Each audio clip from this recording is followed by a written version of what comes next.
At every monastery where lotus flowers bloom, the monks do something that seems strange. Before planting seeds, they gather mud, thick, dark, smelling of decay. They know what gardeners everywhere know. Without mud, no lotus can exist. You're here because you're tired of suffering. Maybe you've been trying to think your way out of pain, distract yourself into happiness, or simply endure until things get better. We all do this. We all continue to suffer, even when we're doing everything we're told will make us happy. But suffering and happiness aren't enemies. They're not opposites fighting for space in your life. The art of being happy is also the art of knowing how to be with suffering, not to eliminate it, but to transform it the way mud becomes a lotus. This isn't about fixing yourself or forcing peace through positive thinking. It's about discovering that you already have what you need.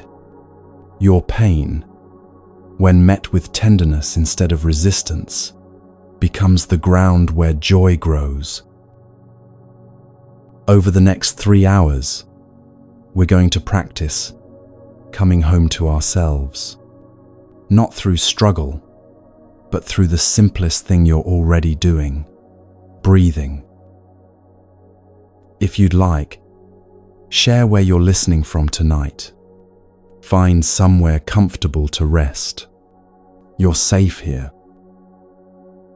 Let's begin with a single breath.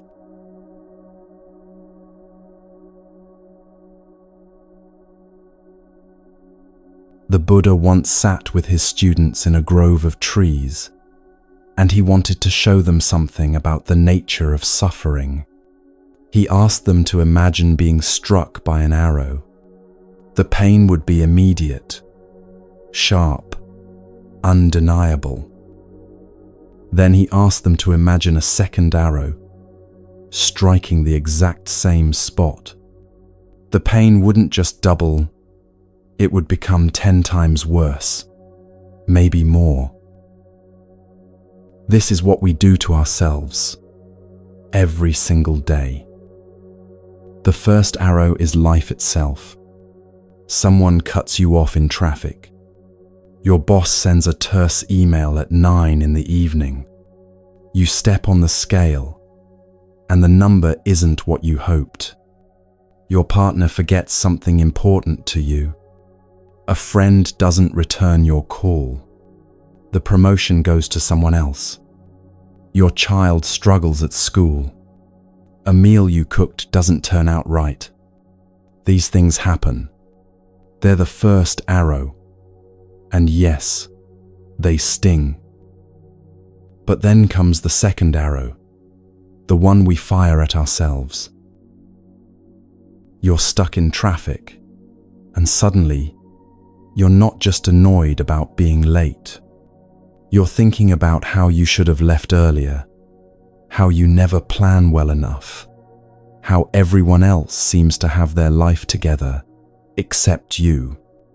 The email from your boss becomes evidence that you're failing, that you'll never be good enough, that maybe you should just quit before they fire you. The number on the scale triggers an entire story about your lack of willpower, your broken metabolism, the body you'll never have. Your partner's forgetfulness means they don't love you anymore, that you're not important, that this relationship is probably doomed. The unreturned call becomes proof that you're not worth people's time, that friendships always fade, that you're fundamentally alone. The original pain, the first arrow, might last a few moments. But the second arrow, the one we shoot ourselves with, can hurt for days, weeks, even years. A woman loses her job. That's the first arrow, and it's real. There's genuine concern about money, about health insurance, about what comes next. But then she starts telling herself stories. I'm not good at anything. I'll never find another job. I've failed my family. I wasted years in the wrong career. Everyone will judge me. I'm falling behind while everyone else moves forward. I should have seen this coming. I should have worked harder. These thoughts are the second arrow, and they multiply her suffering tenfold. A man gives a presentation at work that doesn't go perfectly. He stumbles over a few words, forgets one point he wanted to make. The first arrow is mild, a moment of embarrassment, maybe some disappointment. But then he spends the entire evening replaying every moment, magnifying every small mistake, imagining what everyone must have thought. He lies in bed unable to sleep, his mind building a case against himself. By morning, that small stumble has become evidence of his fundamental incompetence. He starts avoiding meetings, second-guessing every word he says, creating more anxiety around the very thing he's trying to do well. A parent snaps at their child after a long, exhausting day. The child's feelings are hurt. That's the first arrow. But then the parent spends hours, sometimes days, in a spiral of guilt and self-judgment. I'm a terrible parent. I'm damaging my child. I'm repeating the mistakes my parents made. They'll need therapy because of me. The second arrow of harsh self-judgment creates more suffering than the original moment of impatience. Here's what's tender about this teaching. The Buddha wasn't saying we're bad for doing this. He wasn't scolding anyone or suggesting we should feel ashamed for shooting ourselves with second arrows. He was simply showing us that we have a choice we didn't know we had. You can't always avoid the first arrow. Life includes loss, disappointment, physical pain, unexpected difficulties. Rain falls on your picnic. Bodies age and ache. People you love say thoughtless things. Plans fall through. Hopes don't always materialize. This is the nature of being alive, the nature of living in a world where everything changes, where nothing stays exactly as we want it. But the second arrow, the stories we tell, the judgments we make, the catastrophes we imagine, those are optional. Watch what happens when someone criticizes your work. The initial sting is the first arrow, but then notice what your mind does next. Does it replay the criticism over and over? Does it build a case for why you're incompetent? Does it imagine everyone at the office talking about your failure? Does it spiral into thoughts about how you'll never succeed, how you should give up, how you're not cut out for this? Does it start cataloging every other failure you've ever experienced as proof? That's you, picking up the second arrow and aiming it straight at your own heart. The practice isn't to become invulnerable to first arrows. The practice is to notice when you're reaching for the second one and to simply, gently put it down. Most of us have been shooting ourselves with second arrows for so long that we don't even notice we're doing it anymore. It's become background noise, the constant mental chatter that turns every small difficulty into evidence of our fundamental inadequacy. We've become so skilled at causing our own suffering that we do it automatically, reflexively, dozens of times a day. A colleague walks past without saying hello, and we're immediately wondering what we did wrong. A text message doesn't come as quickly as we hoped, and we're constructing elaborate theories about what it means. A minor physical sensation becomes a sign of serious illness in our minds. But here's the beautiful thing. Once you see the second arrow for what it is, once you recognize that you're the one holding it, you can choose differently. Not through force or self-discipline, but through simple awareness. Through the gentle recognition, oh, I'm doing it again. I'm taking something difficult and making it worse. I can stop. It's 3 a.m, and you're standing in front of the refrigerator. You're not hungry. Not really. You ate dinner a few hours ago. Your stomach isn't empty. But something pulled you out of bed, led you down the dark hallway, and now you're staring at leftovers you don't want, searching for something that isn't there. This is how most of us try to handle what hurts. There's a feeling inside. Maybe it's loneliness, maybe anxiety about tomorrow's meeting, maybe grief you haven't let yourself feel, maybe just a vague sense that something isn't right. It's like a child crying in another room. And instead of going to that room, instead of sitting with that child, we go to the kitchen. We go to our phones. We turn on the television. We pour another glass of wine. We open social media and start scrolling through other people's carefully curated lives. We do anything at all, to avoid being alone with ourselves. A man comes home from work exhausted, his body tight with stress, his mind churning through everything that went wrong during the day. He knows he should rest, maybe take a walk, maybe just sit quietly for a few minutes. Instead, he grabs his laptop and starts answering emails that could wait until morning. When that's done, he turns on a show he doesn't really care about, something familiar that requires no attention. The show ends, and he's still not tired, or rather, he's exhausted but wired. So he picks up his phone and disappears into an endless feed of news, opinions, arguments between strangers. By the time he goes to bed, hours have passed, and he hasn't spent a single moment actually being with himself. He's been running the entire evening, just in place.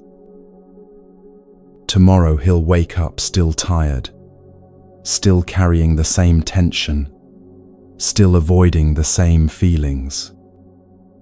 And the cycle will begin again. A woman finishes a difficult phone call with her mother.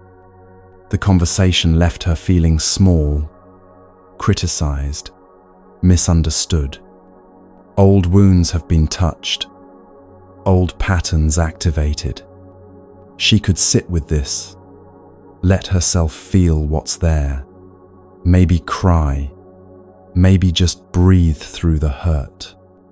Instead, she opens her laptop and starts shopping online. She's not looking for anything in particular, just clicking, scrolling, adding things to her cart, imagining how buying this or that might make her feel better. An hour passes. The hurt is still there, but now it's covered over with a thin layer of distraction, and she has a shopping cart full of things she doesn't need, and a credit card bill that will arrive next month.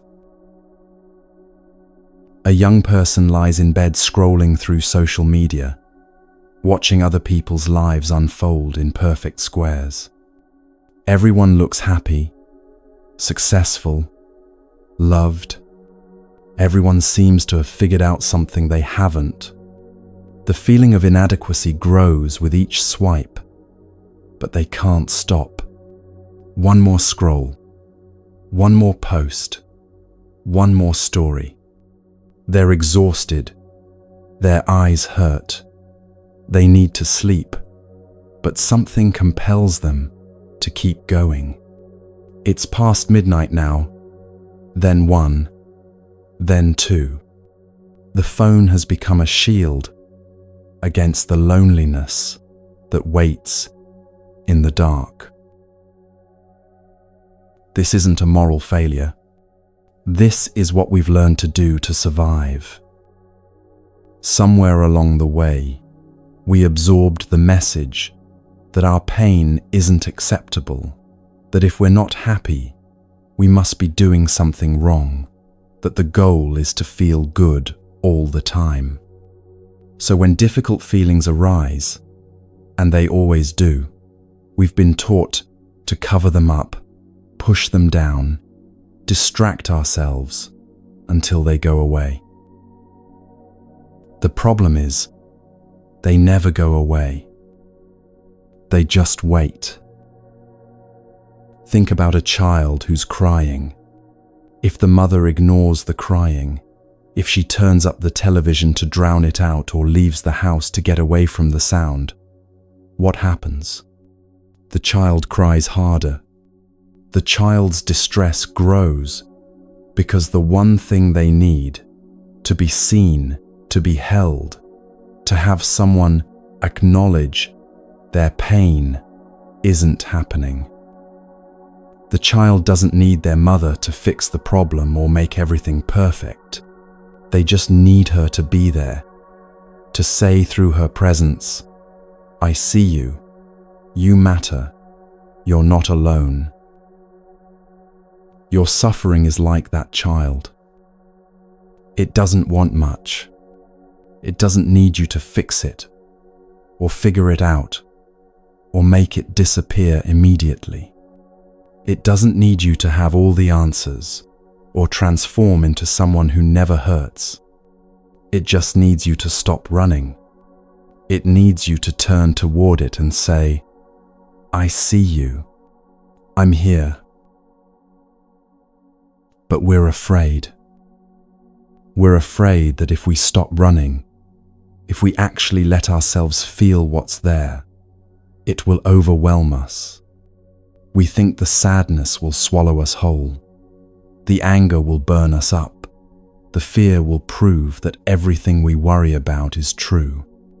We think that if we start crying, we might never stop. We think that acknowledging how much we're struggling means we've failed at being happy, at being strong, at having our life together. So we keep running. We work 70 hours a week and call it ambition. We fill every moment with noise and activity and call it productivity. We schedule ourselves into exhaustion and call it success. We consume food, alcohol, shopping, entertainment, information, anything to create a buffer between us and what we're feeling. The marketplace knows this about us.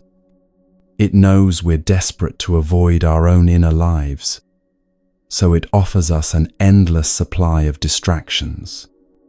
Buy this, and you'll feel better.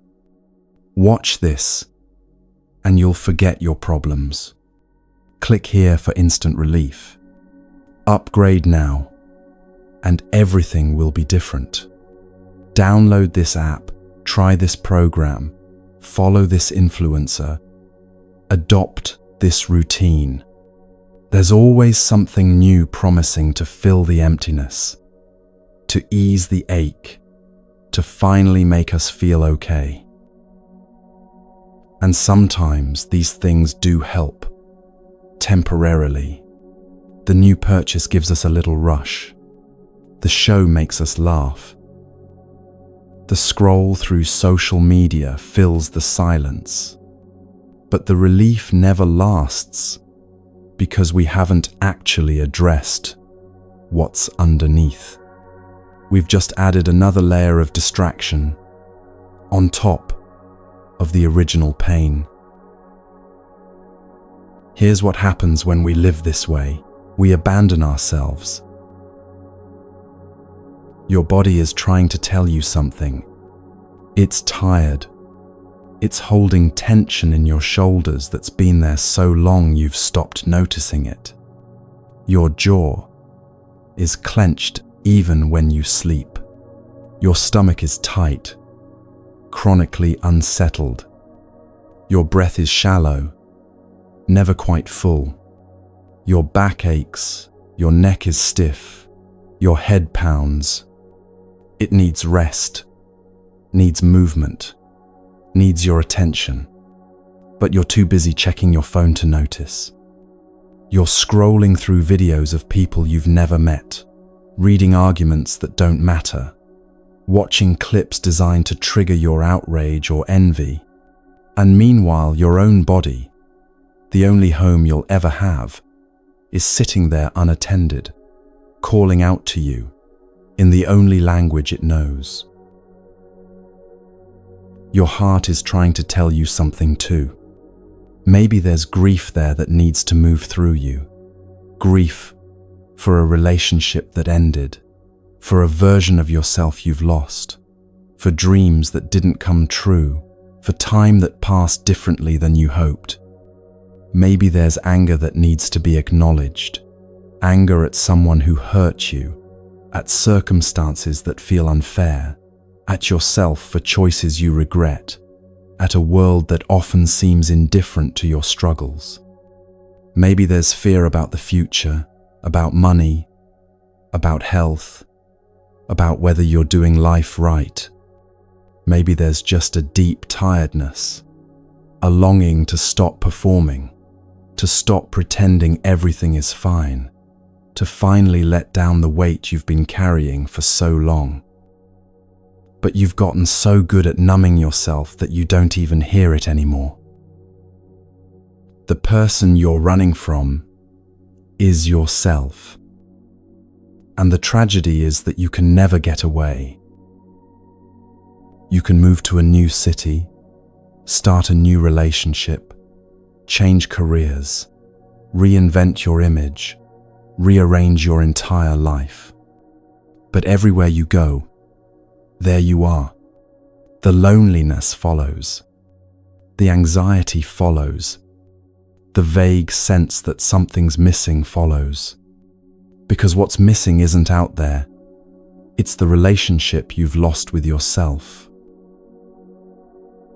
There's a different way. What if, just for a moment, you stopped? Not forever, just for the length of one breath. What if you let the phone stay on the table? What if you turned off the television and sat in the silence? What if you felt the tiredness in your body without immediately trying to fix it or push through it? What if you let yourself be sad without needing to know why or how to make it go away? What if you just sat with the discomfort, the restlessness, the ache, and discovered that you can bear it? You might notice that the feeling isn't as overwhelming as you feared. You might notice that when you stop running from it, it doesn't chase you anymore. You might even notice that beneath the anxiety and the sadness and the restlessness, there's something else, something quiet and steady that's been waiting for you all along. Your body has been carrying you your entire life. Right now, Without any effort from you, your heart is beating 70 times a minute, 100,000 times a day. It pumps blood through 60,000 miles of vessels. Your lungs are expanding and contracting, bringing in oxygen, releasing carbon dioxide 18,000 times a day. Your blood is delivering nutrients to 37 trillion cells. Your stomach is digesting whatever you last ate, breaking it down into energy. Your kidneys are filtering waste. Your liver is detoxifying. Your immune system is protecting you from countless threats you'll never know about. Your eyes are adjusting to light. Your ears are processing sound. Your skin is sensing temperature and pressure and pain. All of this is happening without you having to think about it, manage it, or make it occur. This body is a miracle. But how often do you treat it like one? Most of us live in our heads. We're thinking about yesterday, worrying about tomorrow, replaying conversations, planning responses, judging ourselves, comparing ourselves, trying to figure everything out. Meanwhile, our body is here, in this moment, and we're barely aware of it. We're like visitors in our own home, strangers to ourselves. The mind can travel anywhere, into the past, into the future, into fantasy, into fear, but the body can only be in one place, here, only now. This is why coming back to your body is how you come back to the present moment, which is the only moment you're actually alive. Try something simple. Bring your attention to your breath. You don't have to change it or control it. You don't have to make it deeper or slower or more peaceful. You don't have to breathe in any special way or achieve any particular state. Just notice it. Feel the air moving in through your nose, cool as it enters. Feel your chest rising, your belly expanding, your ribs opening. Feel the pause between the in-breath and the out-breath, that tiny moment of stillness, of fullness. Feel the air leaving your body, warm as it exits, your chest falling, your belly softening. That's it. That's the whole practice. You're breathing, and you know you're breathing. This might seem too simple to matter. You might think, I'm already breathing. I've been breathing my whole life. What difference does it make to pay attention to it? But this simple act of bringing awareness to your breath changes everything. When you breathe mindfully, even for just one breath, you unite your body and mind. You stop the endless mental chatter, the constant commentary, the worrying and planning and remembering. You step out of the river of thinking and into the quiet shore of the present moment. For just this moment, there's only breathing. And in that space, you find something you may have forgotten. You find peace. There was a monk many years ago who developed a serious infection in his lungs. For weeks, every breath was difficult. He would cough and struggle, his chest tight, his breath shallow and labored. Breathing, the most basic thing, the thing that happens automatically from birth to death, had become painful, uncertain. After treatment, his lungs healed. And when he could breathe easily again, something shifted in him. Every single breath felt like a gift. He didn't have to remind himself to be grateful. The gratitude arose naturally, spontaneously, with each easy breath. All he had to do was remember those weeks when breathing was so difficult. And suddenly the simple act of taking a full, clear breath became the most delicious thing in the world. He would sit in meditation, breathing in and out, and smile, not because he was trying to be positive or spiritual, but because breathing well was genuinely joyful. You don't have to wait until you lose something to appreciate it. Right now, you can breathe easily. You have lungs that work. You have a body that, despite whatever struggles it faces, despite whatever imperfections you see, is keeping you alive, moment by moment. This is already extraordinary. Your body isn't your enemy. It's not something to be controlled, punished, perfected, or ignored.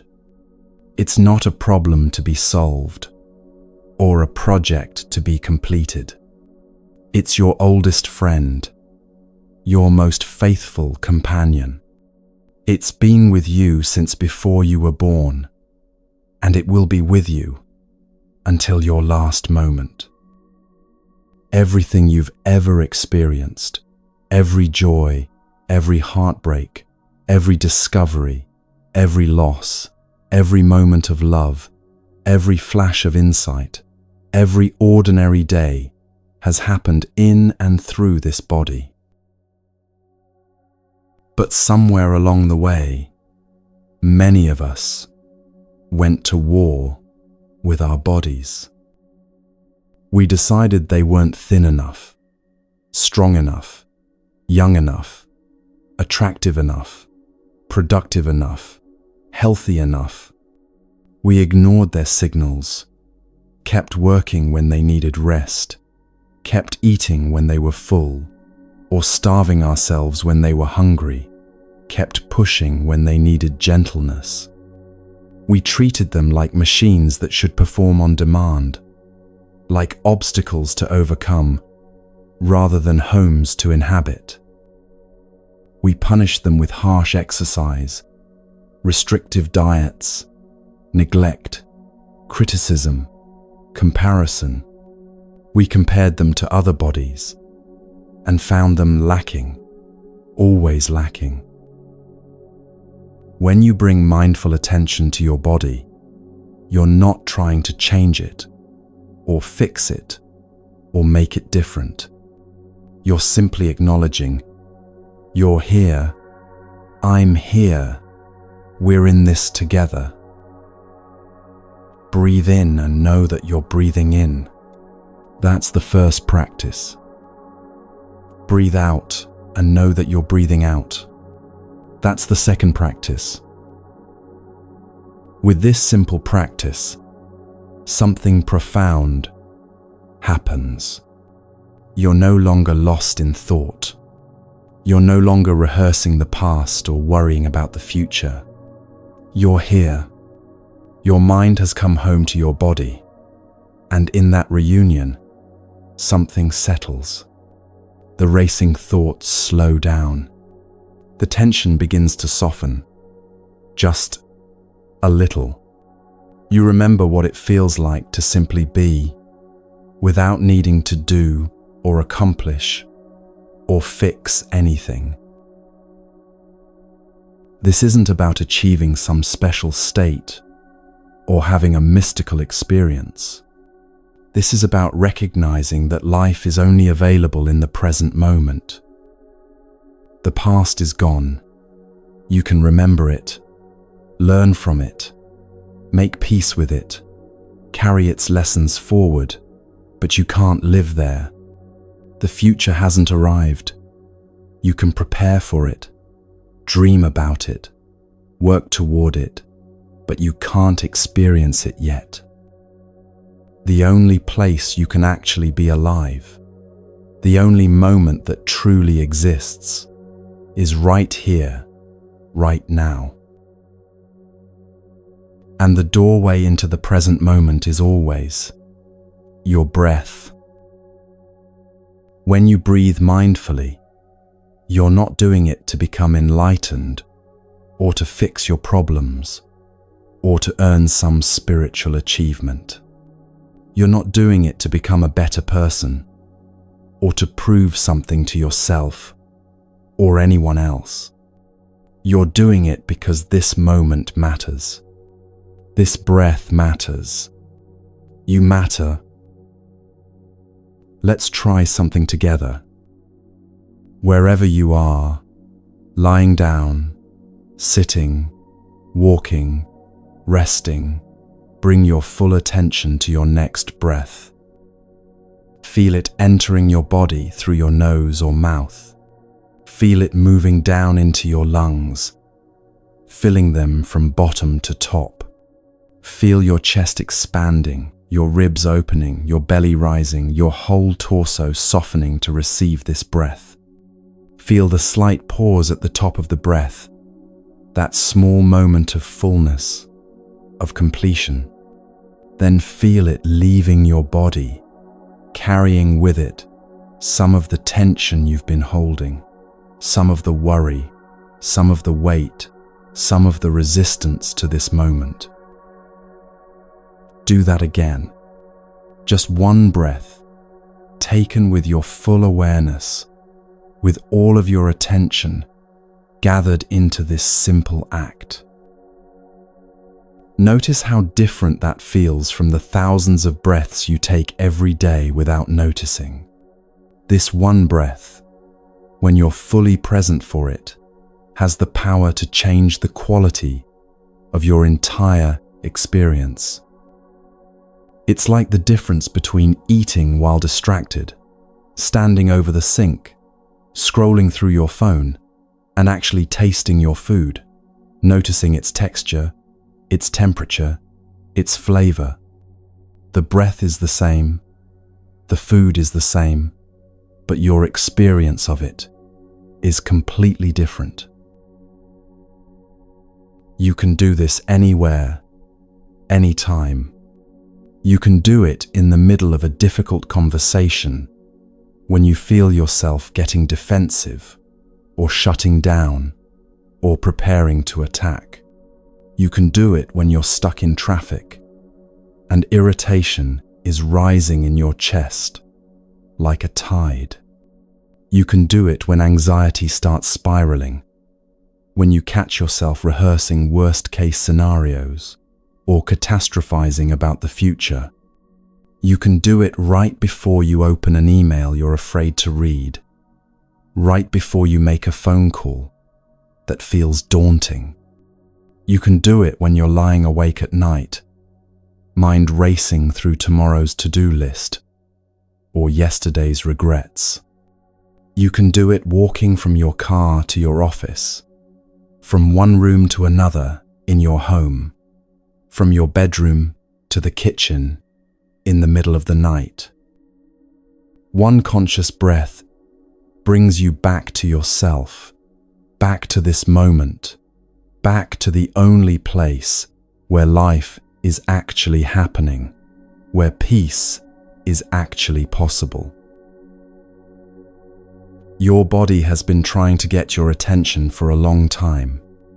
It's been sending you signals, tightness in your shoulders that never quite goes away, heaviness in your chest that makes it hard to take a deep breath, exhaustion that sleep doesn't fix, restlessness that can't be soothed by any distraction, aches and pains that seem to have no clear cause but persist anyway.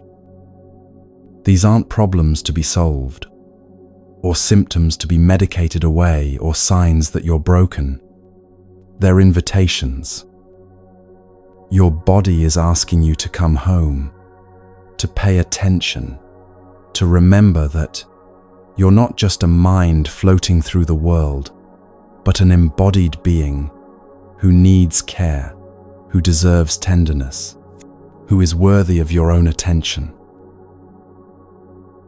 And you can answer that invitation right now with just one breath, one moment of kind attention, one gentle return to the body that has been faithfully carrying you all along, through every joy and every sorrow, through every triumph and every failure, through every moment of your life. This is where transformation begins, not with grand gestures or perfect plans, or finally having everything figured out.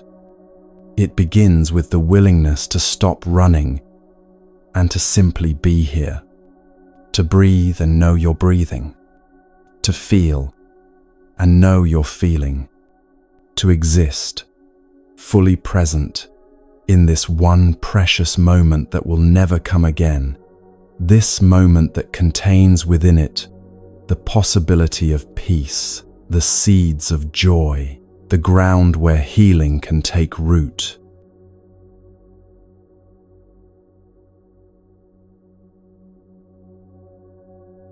Imagine a mother hearing her baby cry in the next room. She's in the middle of something, cooking dinner, paying bills, folding laundry, but she hears that cry. What does she do? She doesn't ignore it, hoping it will stop on its own. She doesn't turn up the television to drown out the sound. She doesn't stand there, analyzing why the baby is crying, developing theories about what might be wrong, researching solutions on her phone. She simply stops what she's doing, goes to the baby, and picks them up. She doesn't know yet why the baby is crying. Maybe they're hungry. Maybe their diaper needs changing. Maybe they have a fever.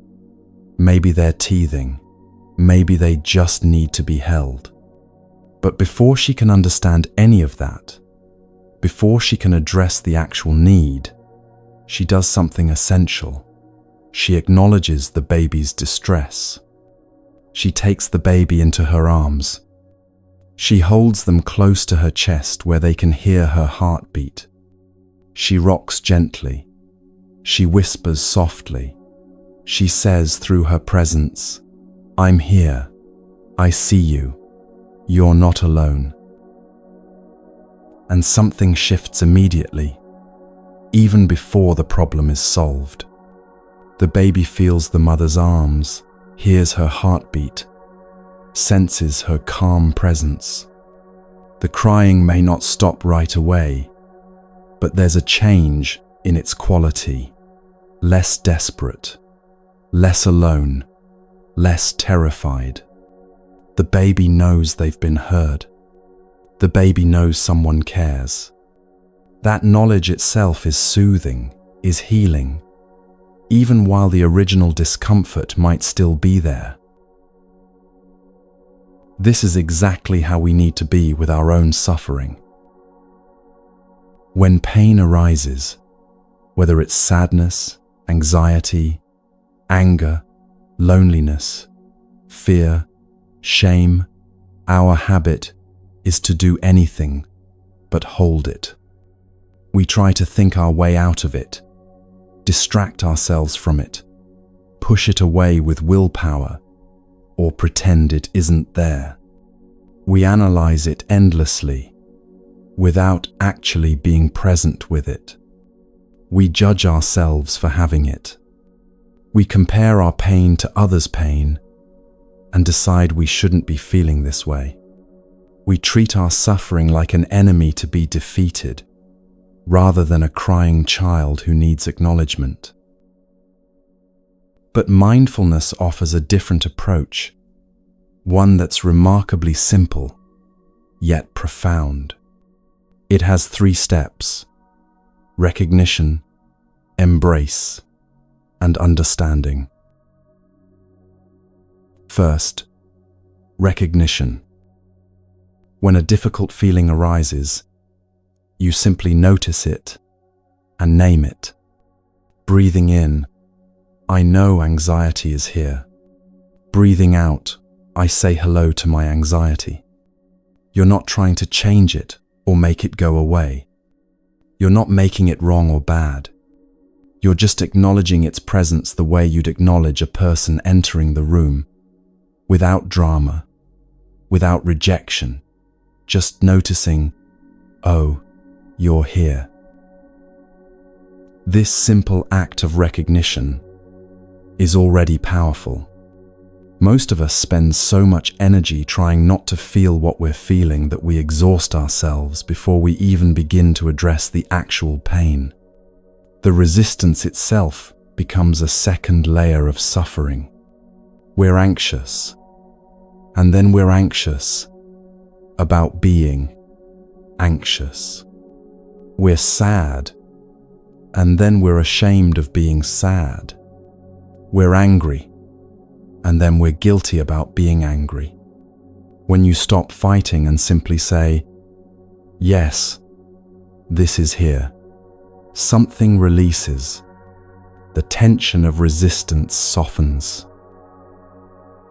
Second, embrace. You hold your suffering tenderly, the way that mother holds her crying baby. Breathing in, I embrace my sadness. Breathing out, I hold it gently. You're generating the energy of mindfulness, which is the energy of presence, of caring attention, and you're wrapping that energy around your pain like a warm blanket. This isn't about liking the pain or wanting it to stay forever.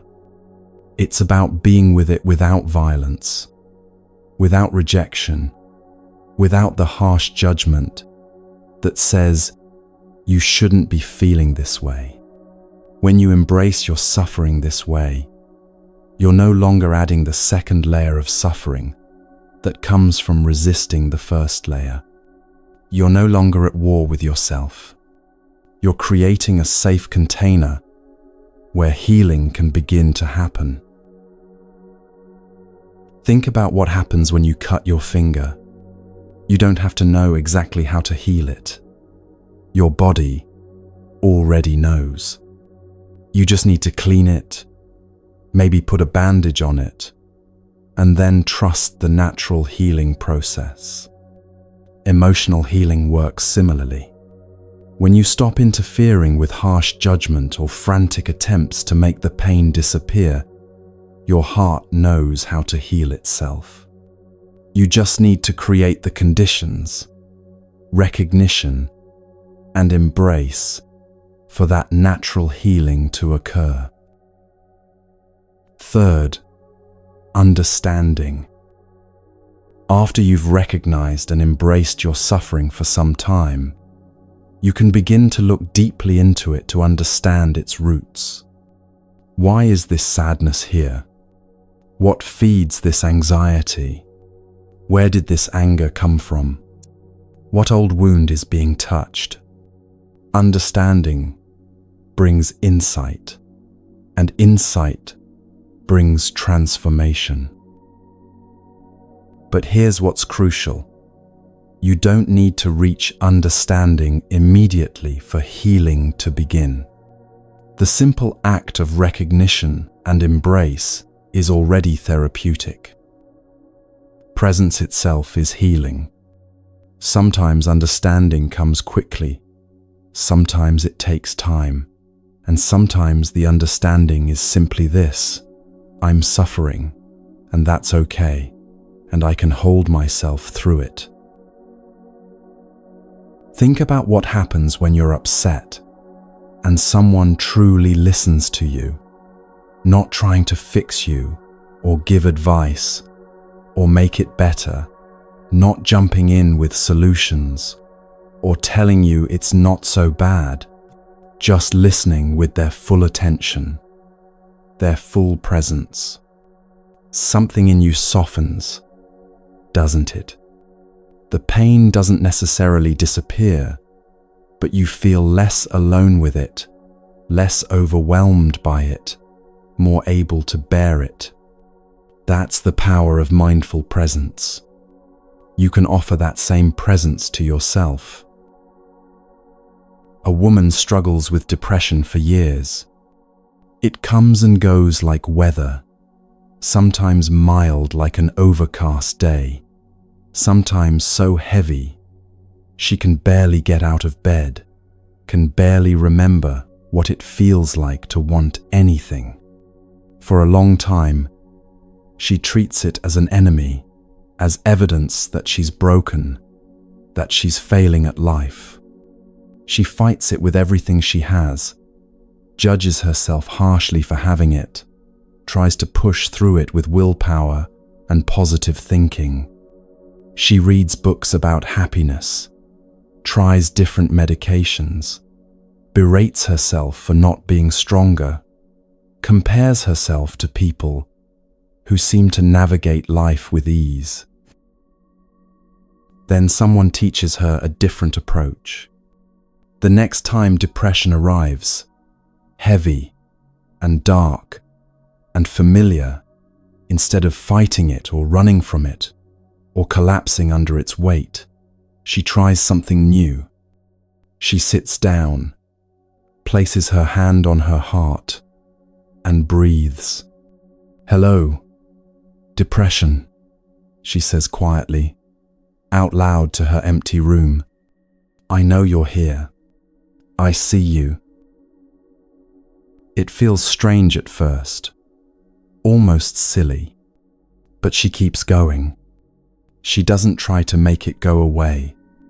She doesn't analyze why it's there, or what she did wrong to deserve it, or how long it might last this time. She just acknowledges it, the way she'd acknowledge a visitor at her door, not necessarily a welcome visitor, not someone she's happy to see, but one she's choosing to recognize rather than pretend isn't there. And something surprising happens.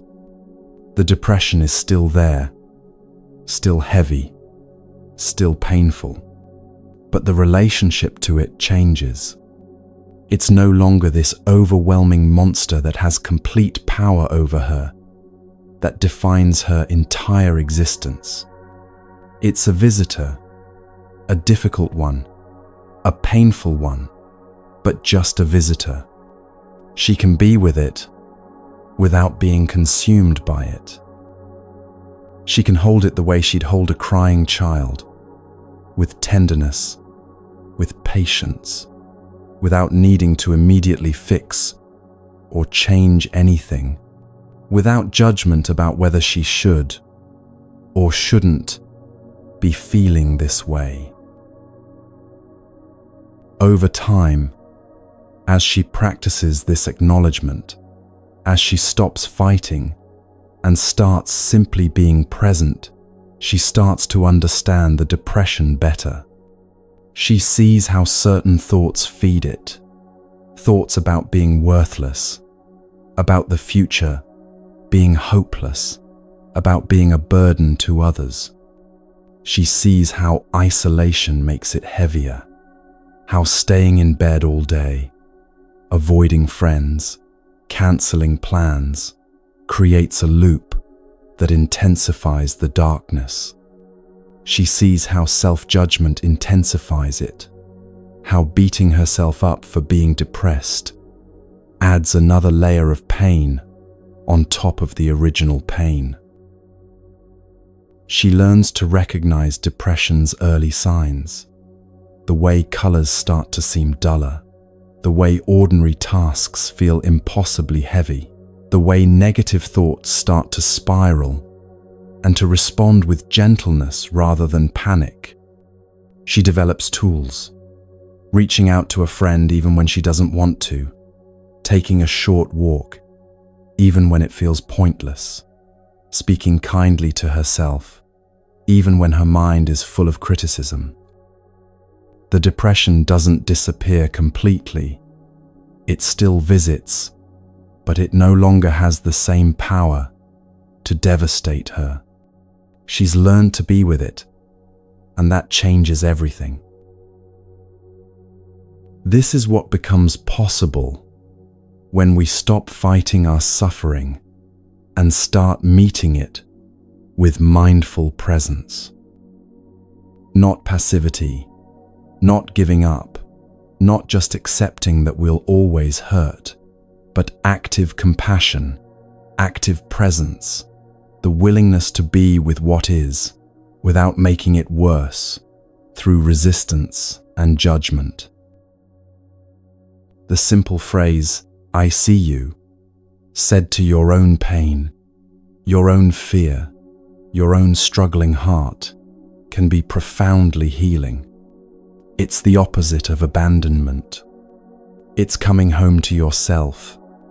It's being the mother who picks up the crying baby, rather than the one who turns up the television and hopes the crying will stop. It's treating yourself with the same tender care you'd offer someone you deeply love. Look at your hand for a moment. Really look at it. Whose hand is it? The obvious answer seems simple. It's your hand. But look more closely. If you knew your mother, look at your hand and see if you can find her there. Maybe it's the shape of the fingers, the way the thumb curves, the lines across the palm, the way the knuckles bend. Your mother's hand is in your hand. She didn't just give birth to you and then become separate. She continues in you, cell by cell, gesture by gesture, expression by expression. If you knew your father, you might see his hands there too. Maybe it's the width of the palm, the length of the fingers, the way you move your hands when you talk. And in your mother's hand are her mother's hands and her father's hands. In your father's hand are his parents' hands and their parents' hands before them. Your hand carries generations. Your hand holds centuries. This isn't metaphor or poetry, it's biological truth. You are the continuation of your ancestors. Every cell in your body contains their genetic information, their DNA, the code that shaped them, shaping you now. Every habit, every tendency, every fear, and every strength has roots that go back through time, through lives you never knew, but that live on in you. Think of a corn plant growing in a field on a late summer day. Each stalk, each leaf, each kernel on the cob contains the original seed. The seed doesn't disappear when the plant grows. It continues, transforms, expands into every part of the plant. You can see the seed in the leaf, in the root, in the flower, in the fruit. The plant is the continuation of the seed, not something separate from it. In the same way, you are the continuation of your parents, and they are the continuation of their parents. You carry them all forward, the whole lineage, all the way back.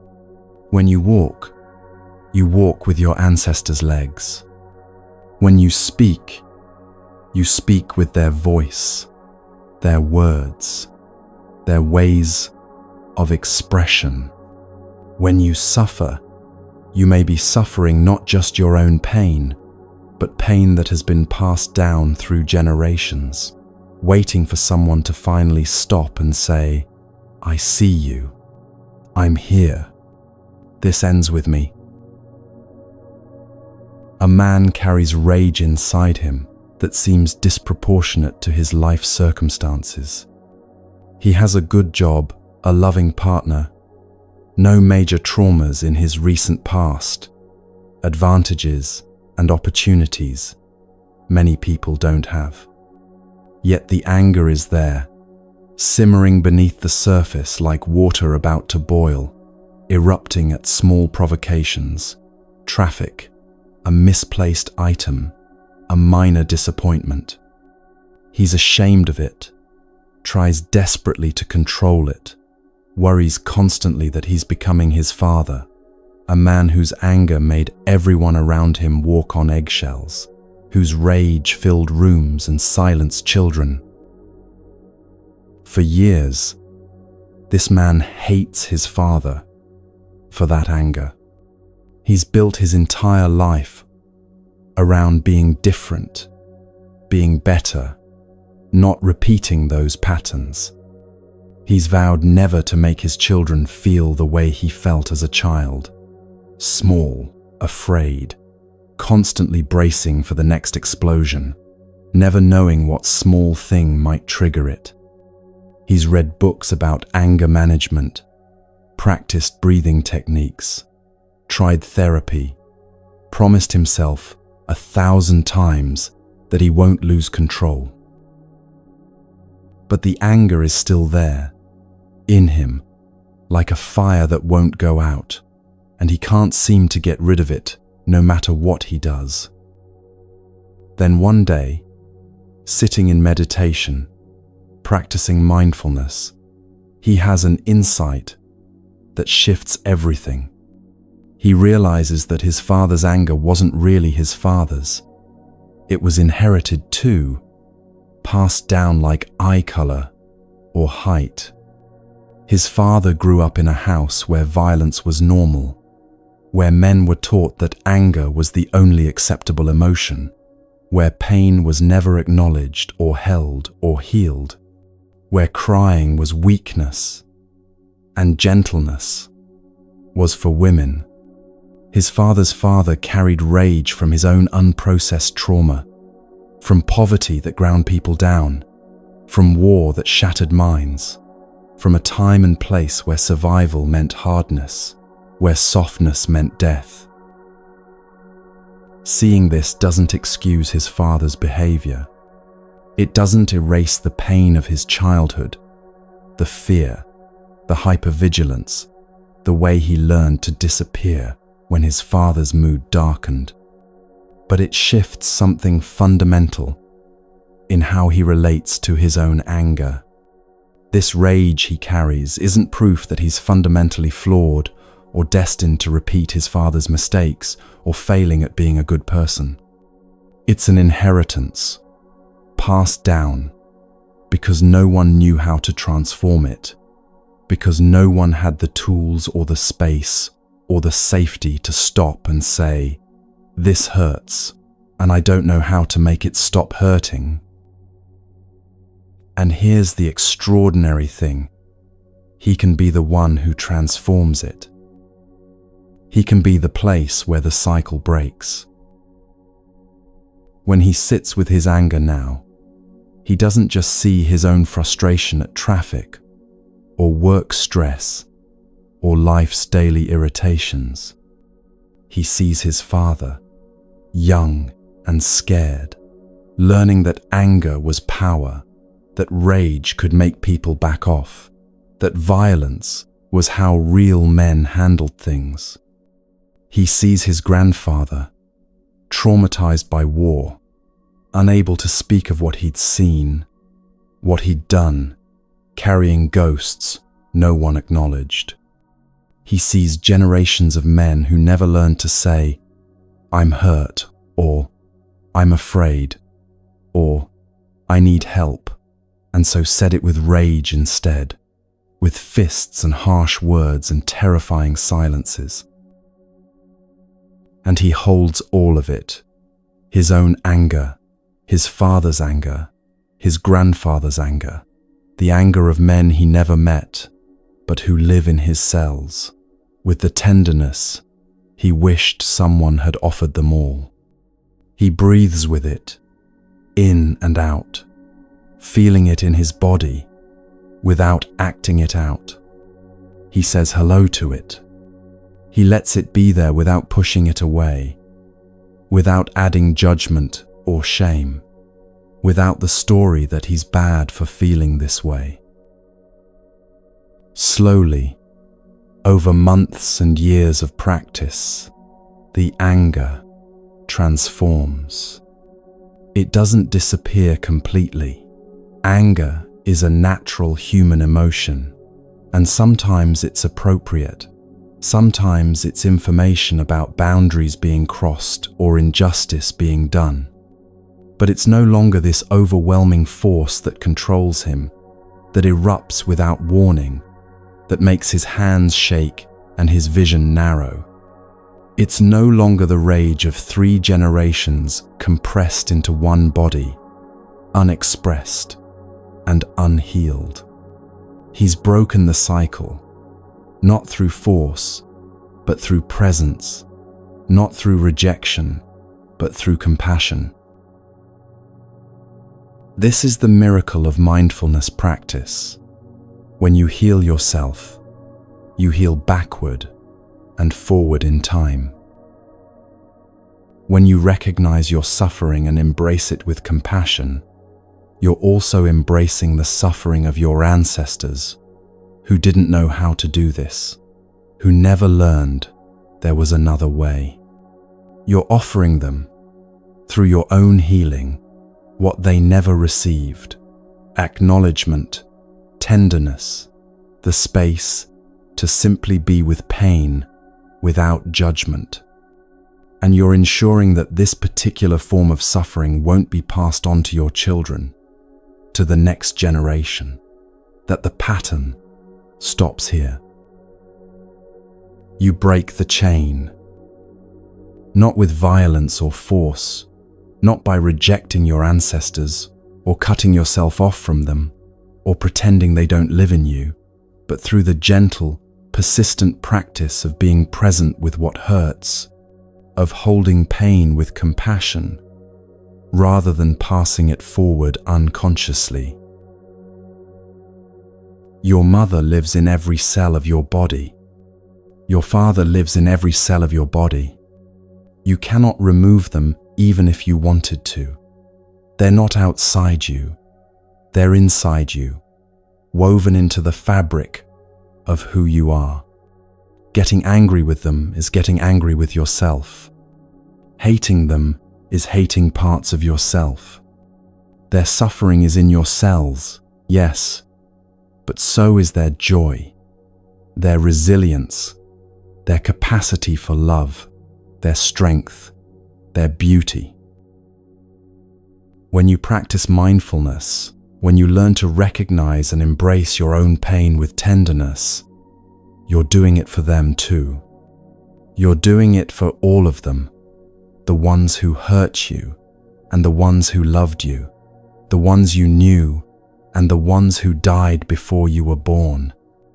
You're lighting a candle that illuminates not just your own path, but the path behind you and the path ahead, offering healing across time itself. Some people say, "I don't want anything to do with my parents," or "I need to cut them out of my life completely." And sometimes, for safety, for healing, for survival, physical distance is necessary and wise and exactly the right choice. But you cannot truly cut them out because they're already in your DNA, in your cells, in the very structure of your body and mind, in the way you hold your shoulders, or smile, or react to stress. The only path to real freedom is to make peace with that reality, to see them clearly with compassion, and to transform what needs transforming without adding more violence to the violence that already was. This doesn't mean you excuse harmful behavior or pretend abuse didn't happen or allow ongoing harm to continue. It means you recognize that suffering creates suffering, that your parents were once children too, vulnerable and needing care, that the pain they caused you often came from pain they never learned to heal, were never taught how to heal, perhaps weren't even allowed to acknowledge. You can hold both truths at once. What they did hurt you deeply, and they were also suffering. Compassion doesn't mean weakness or acceptance of harm. It means seeing clearly, understanding deeply, and choosing not to continue the cycle, choosing to be the place where the pattern finally breaks. We're afraid of death. Most of us walk around with this fear tucked away somewhere, not always conscious, but always present, shaping our choices and our anxieties in ways we don't always recognize. We're afraid we'll cease to exist, that we'll go from being to non-being, that everything we are will simply stop, vanish, become nothing. But what if I told you that you're dying right now? Not in some future moment when your heart finally stops, but right now, in this very moment, as you listen to these words. Your body is made of approximately 37 trillion cells. Every single day, about 50 billion of those cells die. 50 billion deaths happening in your body today. That's happening right now, as you breathe, as you listen, as blood moves through your veins. Cells in your stomach lining live for only a few days before they die and are replaced. Cells in your skin constantly die and slough off. Red blood cells live for about 4 months, then die. They're completing their cycle, dying, making way for new cells to be born, right now. You don't organize funerals for them. You don't mourn each cell that passes. You don't even notice it happening. This constant dying in every moment. And yet this constant dying is essential to your life, is life itself. If old cells didn't die, new cells couldn't be born. Death is making space for life, every moment of every day, every second of your existence. So when we say we're afraid of death, what are we really afraid of? We're dying and being born constantly, simultaneously. The person you were 7 years ago is completely gone. Literally every cell in your body has been replaced since then. Every single one. The you from childhood, from last year, from yesterday morning, all different configurations of cells, thoughts, experiences, memories. You've died countless times already, and you're still here, still experiencing, still aware. The Buddha taught that nothing has a separate permanent self. Everything is constantly changing, constantly dying and being reborn, constantly in flux. A cloud doesn't die when it becomes rain. It transforms, continues in a new form. The rain doesn't die when it seeps into the ground and becomes part of a plant. It continues, changes, but doesn't cease to exist. The plant doesn't die when it becomes compost. It nourishes new life, continues the cycle. You are like that cloud, like that rain, like that plant. You didn't come from nothing, and you won't go to nothing. You're a continuation of everything that came before you, and you'll continue in everything that comes after. Nothing is ever truly lost. It just changes form. Look at a piece of paper. When was it born? When the tree was cut down? When the tree was a sapling? When the seed that grew into the tree was planted? When did the paper exist before it was paper? It existed as tree, as seed, as soil, as rain that watered the soil, as sun that warmed the earth, as minerals that fed the roots. And when you burn the paper, does it die? Does it cease to exist?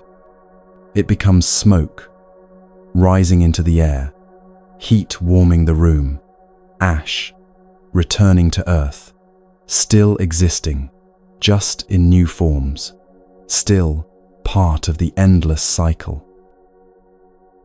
This is true for you too. Before you were born, where were you? You were in your mother, yes, but before that, you were in your mother's mother, in the food she ate when she was pregnant with your mother, in the air she breathed, in the earth that grew the food, in the stars that created the elements that make up your body. You've always been here, just not in this particular form, just not as this particular configuration called by your name. And after this body stops, where will you go? You'll continue in your children if you have them, in your students if you've taught, in the people whose lives you touched, whose minds you changed, whose hearts you opened. You'll continue in the physical elements that will return to the earth and become part of new life. The calcium in your bones will feed future plants. The water in your body will join rivers and clouds. You'll continue in ways you can't fully imagine, just as you existed before this life, in ways you can't fully remember. There's a young person, only 30 years old, who feels exhausted by life. Not suicidal exactly, not actively wanting to die, but weary in a deep way that rest doesn't fix. They look around at the decades stretching ahead, maybe 50 more years, 60, 70 if they're lucky, and feel tired rather than excited. So much work ahead, so much effort, so many years of the same struggles, the same disappointments, the same daily grind of getting up and going through motions. They find themselves thinking, is this all there is? Just getting up day after day, working and worrying and trying and failing until I finally don't have to anymore.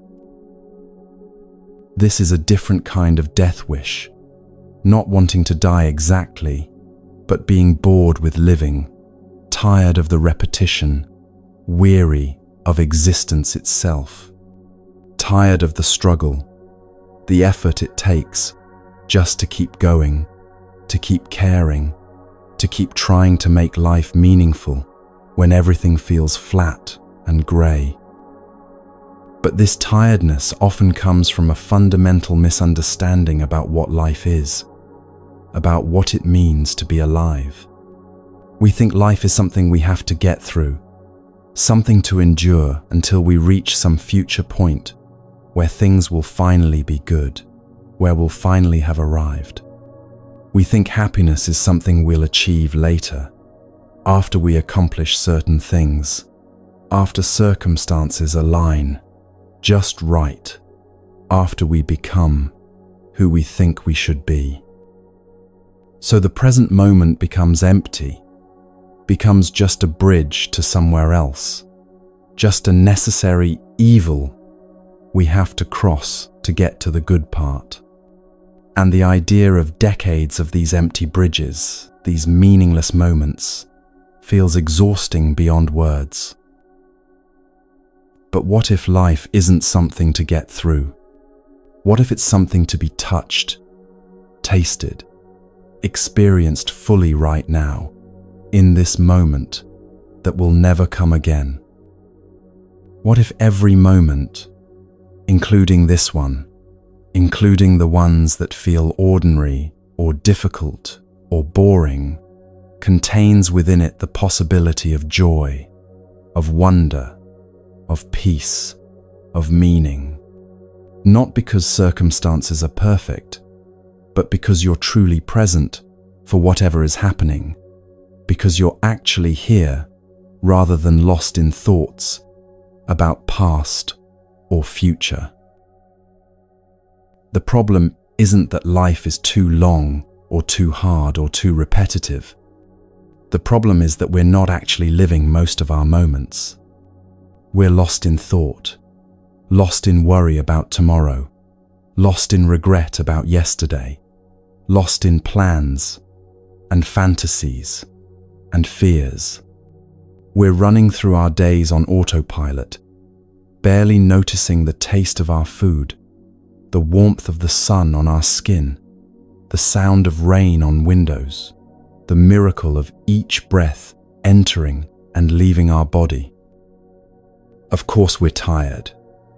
We're working so hard at being somewhere other than where we are, at being someone other than who we are. When you practice mindfulness, when you learn to be truly present in each moment, something remarkable happens.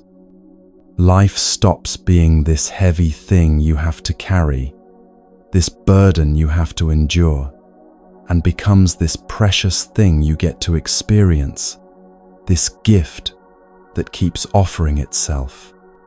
The same moment that felt empty when you were lost in thought becomes full, becomes rich, becomes alive when you're actually there for it, when you're present to it with your full attention. Birth and death aren't separate events that happen at the beginning and end of your life, bookends around the story of you.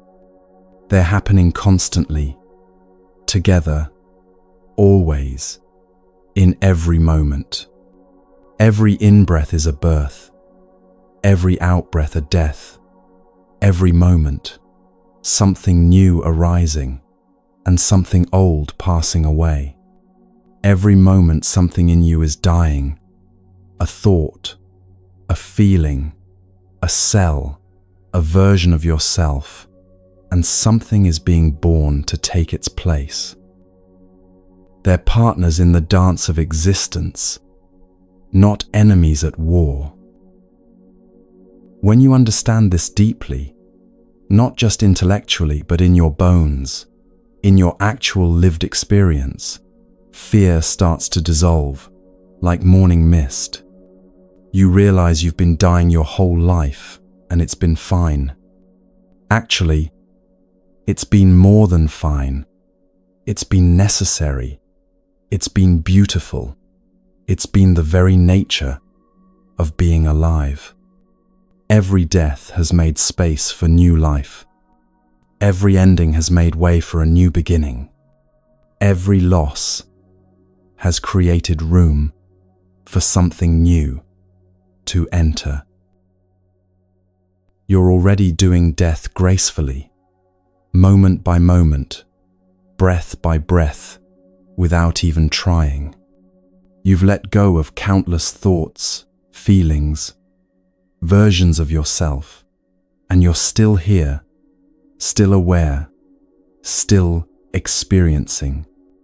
The final letting go, when this particular body completes its cycle and returns to Earth, will be just another transformation in an endless series of transformations, just another change in form, not an ending, but a continuation.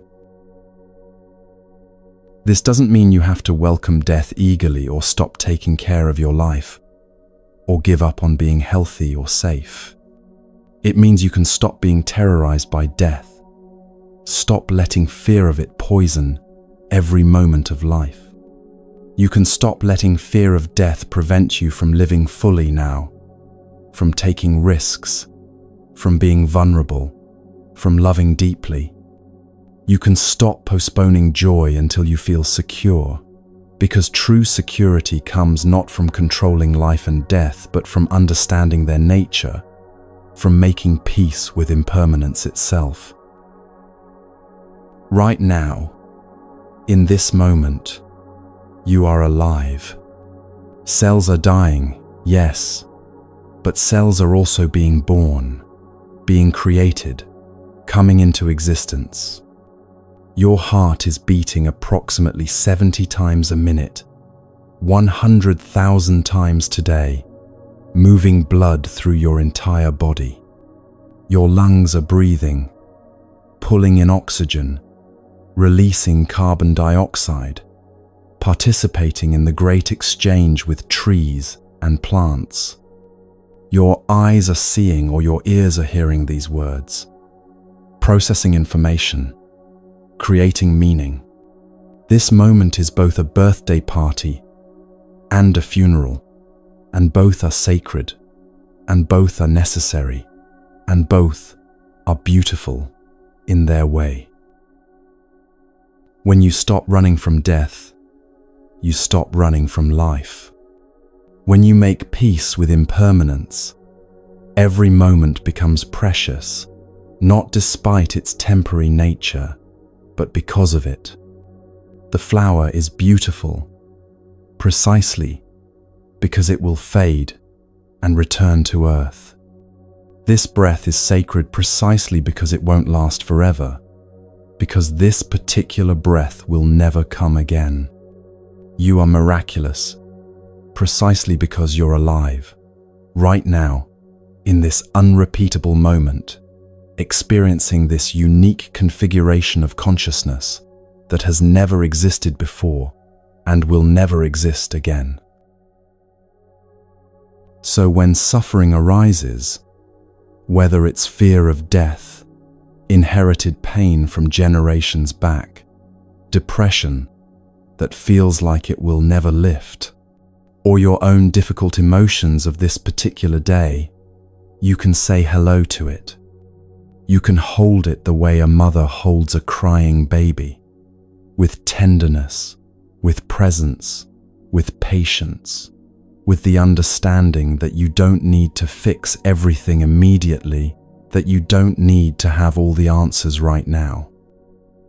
Just being there, just saying, "I see you," just breathing with it, is already healing, already enough.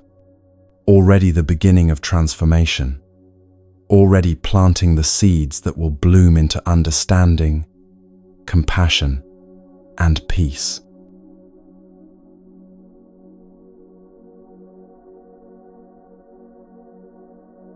One afternoon, the Buddha was sitting with his monks in a grove of trees. They had just returned from walking through the village, receiving offerings of food from the townspeople, and now they were settling down to eat their meal together in mindful silence. The air was warm. The light filtered through leaves above them, and there was a quality of peace in the gathering. Suddenly, they heard someone running through the forest, crashing through undergrowth, calling out in distress. A farmer appeared, breathing hard, his face twisted with worry. He looked at the Buddha and the monks desperately. "Monks, have you seen my cows? Have any cows passed by here?" The Buddha looked at him with gentle eyes. "What cows?" he asked. "My cows," the farmer said, his voice rising with panic. "I have 4 cows, and this morning they all ran away. I don't know why. I don't know where they went, but they're gone. All 4 of them, just gone. And that's not all. I also have 2 acres of sesame plants, and this year the insects ate the entire crop. Everything, every single plant. I've lost everything. My harvest, my cows, everything I worked for. I feel like I should just end my life. What's the point of going on?" The Buddha nodded with understanding and compassion. "Dear friend," he said, "we've been sitting here for almost an hour, eating our meal peacefully.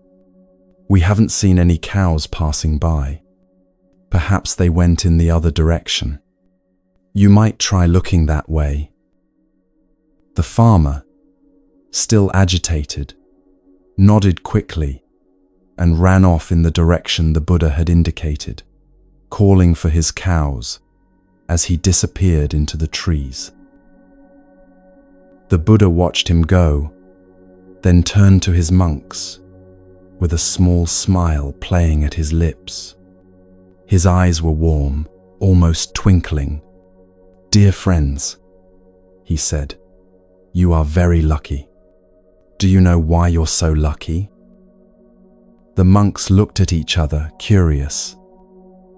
"You have no cows to lose," the Buddha said, and then he laughed, not unkindly, but with the joy of someone who has seen through a fundamental human trap and wants to help others see it too.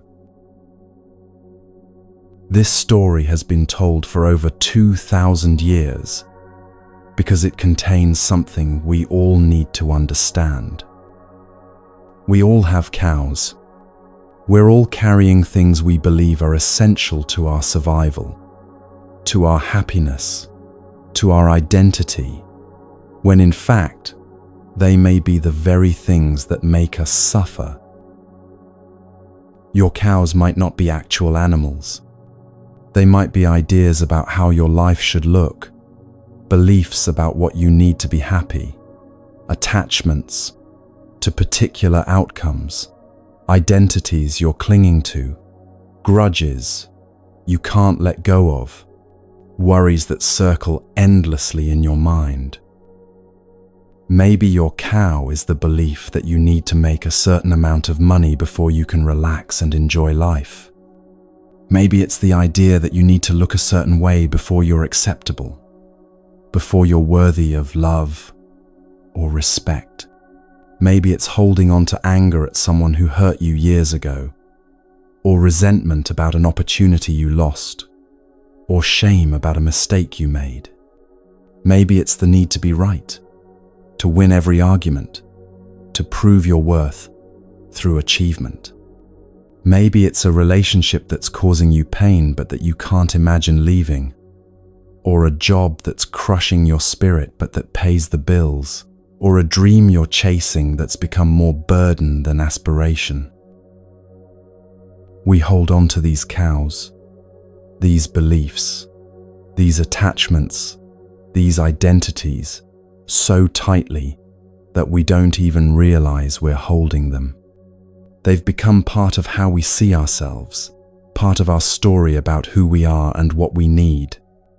And then we spend our lives chasing them when they run away, or worrying they might be taken from us, or suffering when they don't turn out the way we hoped.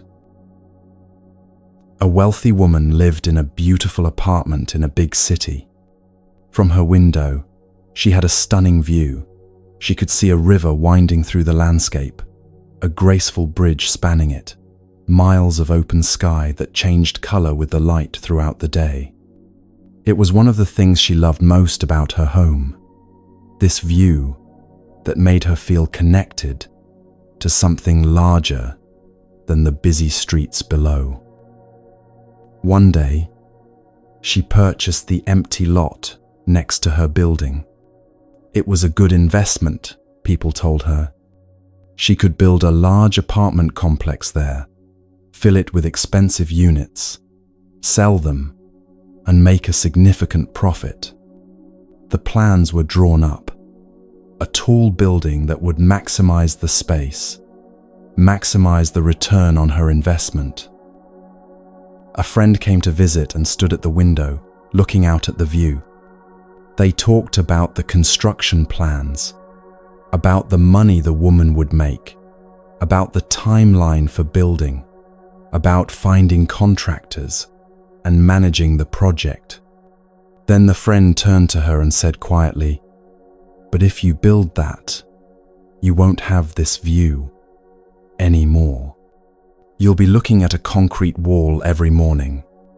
Your neighbors will lose their view too. You'll never again see the sky like this, the river flowing, the light changing through the day, the birds flying past at dawn. You already have enough money to live comfortably. What's the use of having more if you lose all this beauty and peace?" The woman stood there, really hearing this for the first time, really feeling it. She had been so focused on the opportunity, on what she could gain, on maximizing her assets, that she hadn't considered what she would lose. She looked out at the river, at the sky, turning pink with sunset, at the bridge where the light was catching. She felt the peace this view brought her every morning when she woke up, every evening when she came home from work, tired and stressed. How this vista anchored her, reminded her of spaciousness when her life felt cramped. She changed her plans. She kept the lot but left it as open space, planted some trees, made it a small garden where neighbors could sit.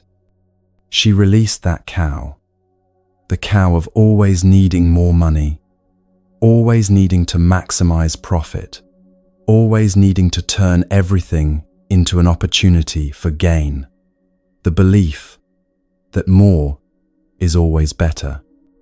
And in releasing it, she kept something far more valuable than the money she might have made. The relief that comes from letting go of even one cow can be extraordinary. You might not even realize how heavy something is until you put it down. You've been carrying this belief, this attachment, this worry for so long that you've gotten used to the weight.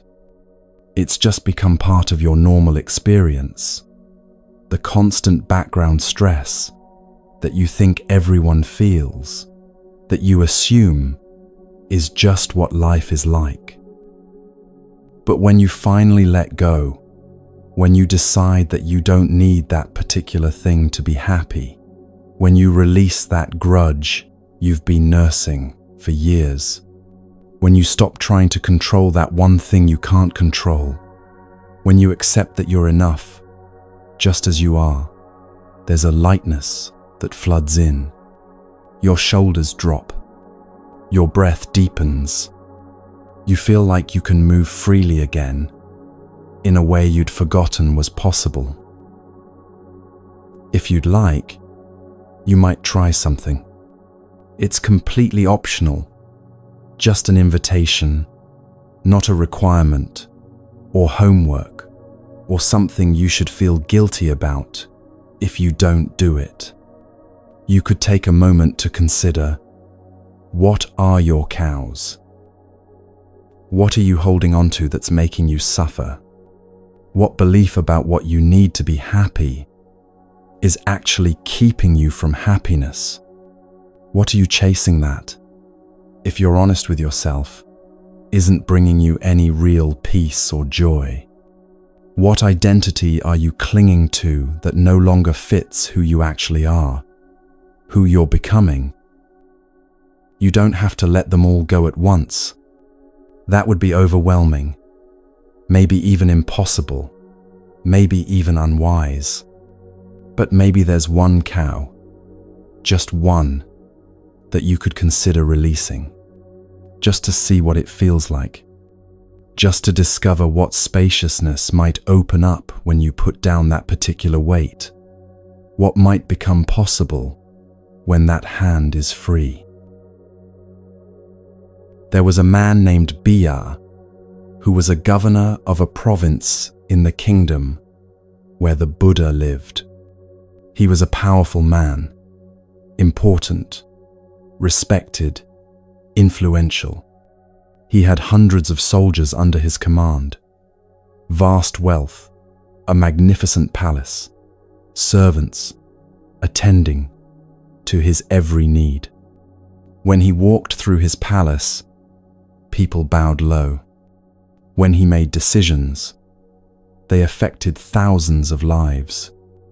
He had everything that most people spend their entire lives trying to achieve. Everything the world tells us we should want. One day, some of his friends who had become monks came to visit him. They told him about their lives in the monastery, about practicing with the Buddha, about the teachings on suffering and the end of suffering, about the peace they had found in simplicity and mindfulness. They invited him to join them, to leave his position of power and become a monk, to practice this path of awakening. At first, Bia hesitated.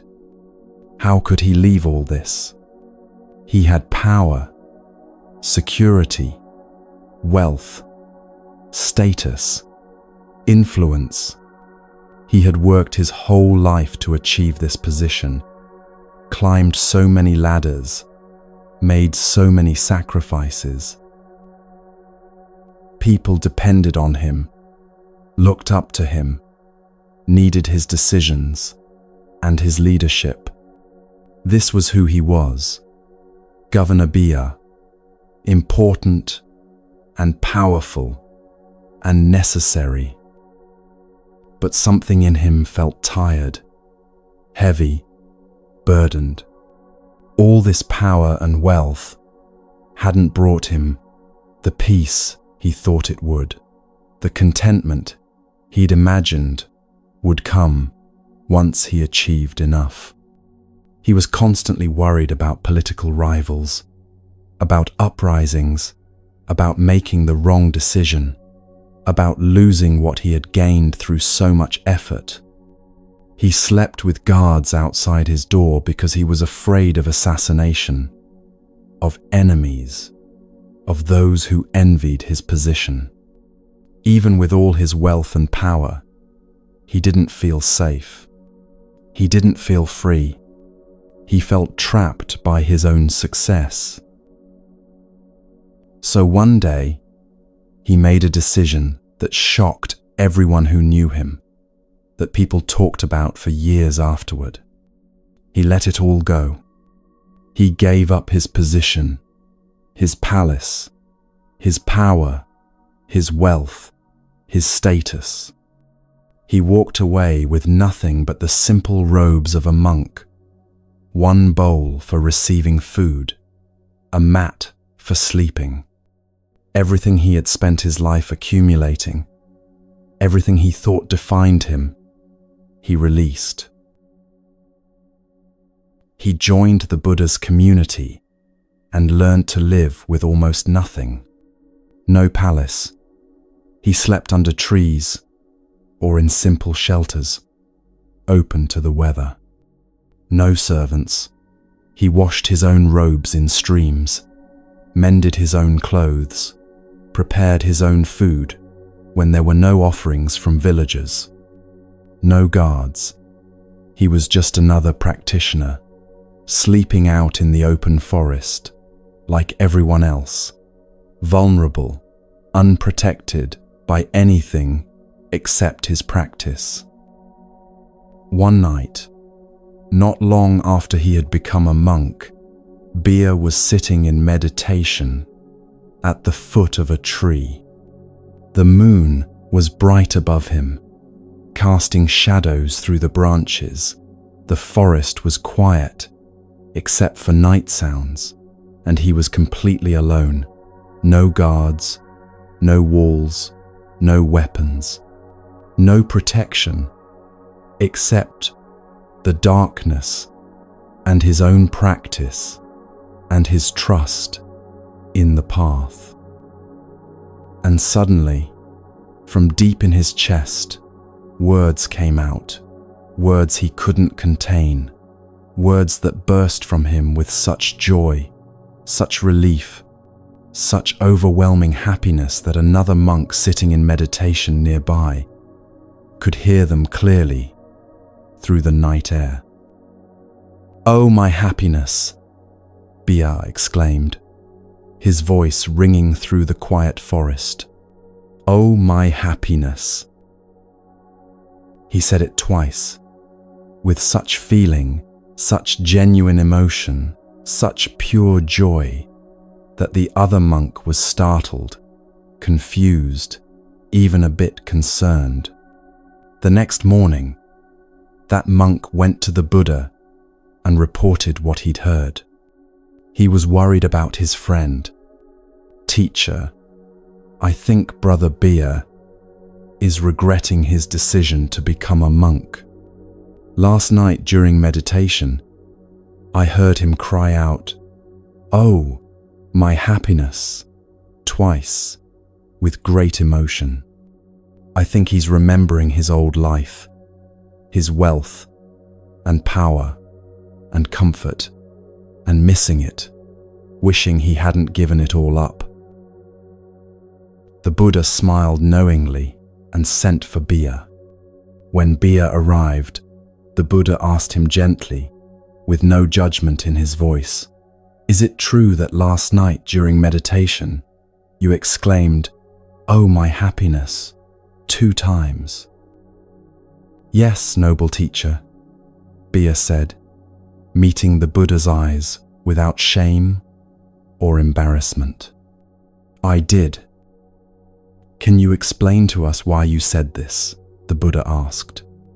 "Some of your brothers are concerned that you regret your decision to join us, that you're longing for your former life." Bia's face lit up with a smile, with genuine radiance. "Noble teacher, when I was a governor, my palace was guarded by hundreds of soldiers, day and night, in shifts that never ended. But even with all those guards, with all those armed men protecting me, I never felt safe, not for a single moment. I was constantly afraid that someone would break in while I slept, that rivals would assassinate me, that robbers would come for my wealth, that enemies would poison my food or ambush me in the hallway. I couldn't sleep peacefully, couldn't relax, couldn't let my guard down ever.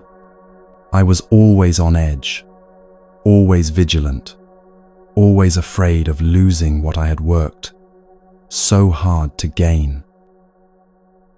But last night," he continued, his voice full of wonder and amazement, "I realized that I was sitting alone in the forest, at the foot of a tree, completely unguarded, with nothing to protect me from wild animals or robbers or anything, and I felt absolutely safe. Safer than I've ever felt in my entire life, safer than I felt surrounded by armed guards in a locked palace. Nobody wants to kill me anymore because I have no power to threaten them with, no position they want to take from me. Nobody wants to rob me because I have nothing to steal, nothing worth taking. I have no position to lose, no wealth to protect, no reputation to defend, no rivals to fear. For the first time in my life, I am truly free, truly safe, truly at peace. That's why I cried out, 'Oh, my happiness! Oh, my happiness!' If I disturbed anyone with my exclamation, I sincerely apologize. But I couldn't contain the joy I felt at realizing that I've finally let go of everything that was making me suffer. And in letting go, in releasing all those cows I was so desperately trying to protect, I found what I was looking for all along." This story touches something profound about the nature of security and happiness. We think we need to accumulate things to be safe: money, possessions, status, power, insurance policies, backup plans, Safety nets upon safety nets. We think that the more we have, the more protected we'll be, the more secure we'll feel, the less vulnerable to life's uncertainties. But often the opposite is true, and we discover this too late. The more we have, the more we have to protect, the more we have to worry about, the more we have to fear losing, the more energy we spend on maintaining and defending rather than living and enjoying. True security doesn't come from having a lot. It comes from needing very little, from being content with what is. True freedom doesn't come from being able to afford anything you want or go anywhere you want. It comes from discovering that you already have everything you need to be happy right now, in this moment, just as you are, just with this breath and this heartbeat. This doesn't mean you have to give away all your possessions and go live in a forest like an ancient monk. That's not the point of Beer's story, not the teaching being offered here.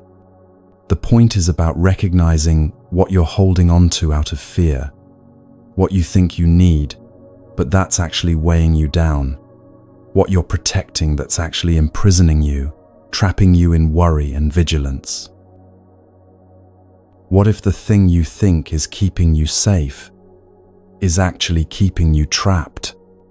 What if the cow you're desperately chasing or fiercely protecting is exactly what's preventing you from experiencing real peace, real freedom, real joy? The invitation isn't to let go of everything at once or to make dramatic changes before you're ready, or to abandon all responsibility. The invitation is much quieter, much gentler, much more personal than that. It's simply this: what would you let go of if you could? Not what should you let go of according to some spiritual ideal or someone else's idea of what's important or what you read in a book. But what would you let go of if you listened to the deepest wisdom in your own heart, if you trusted your own knowing? What are you carrying that you're tired of carrying?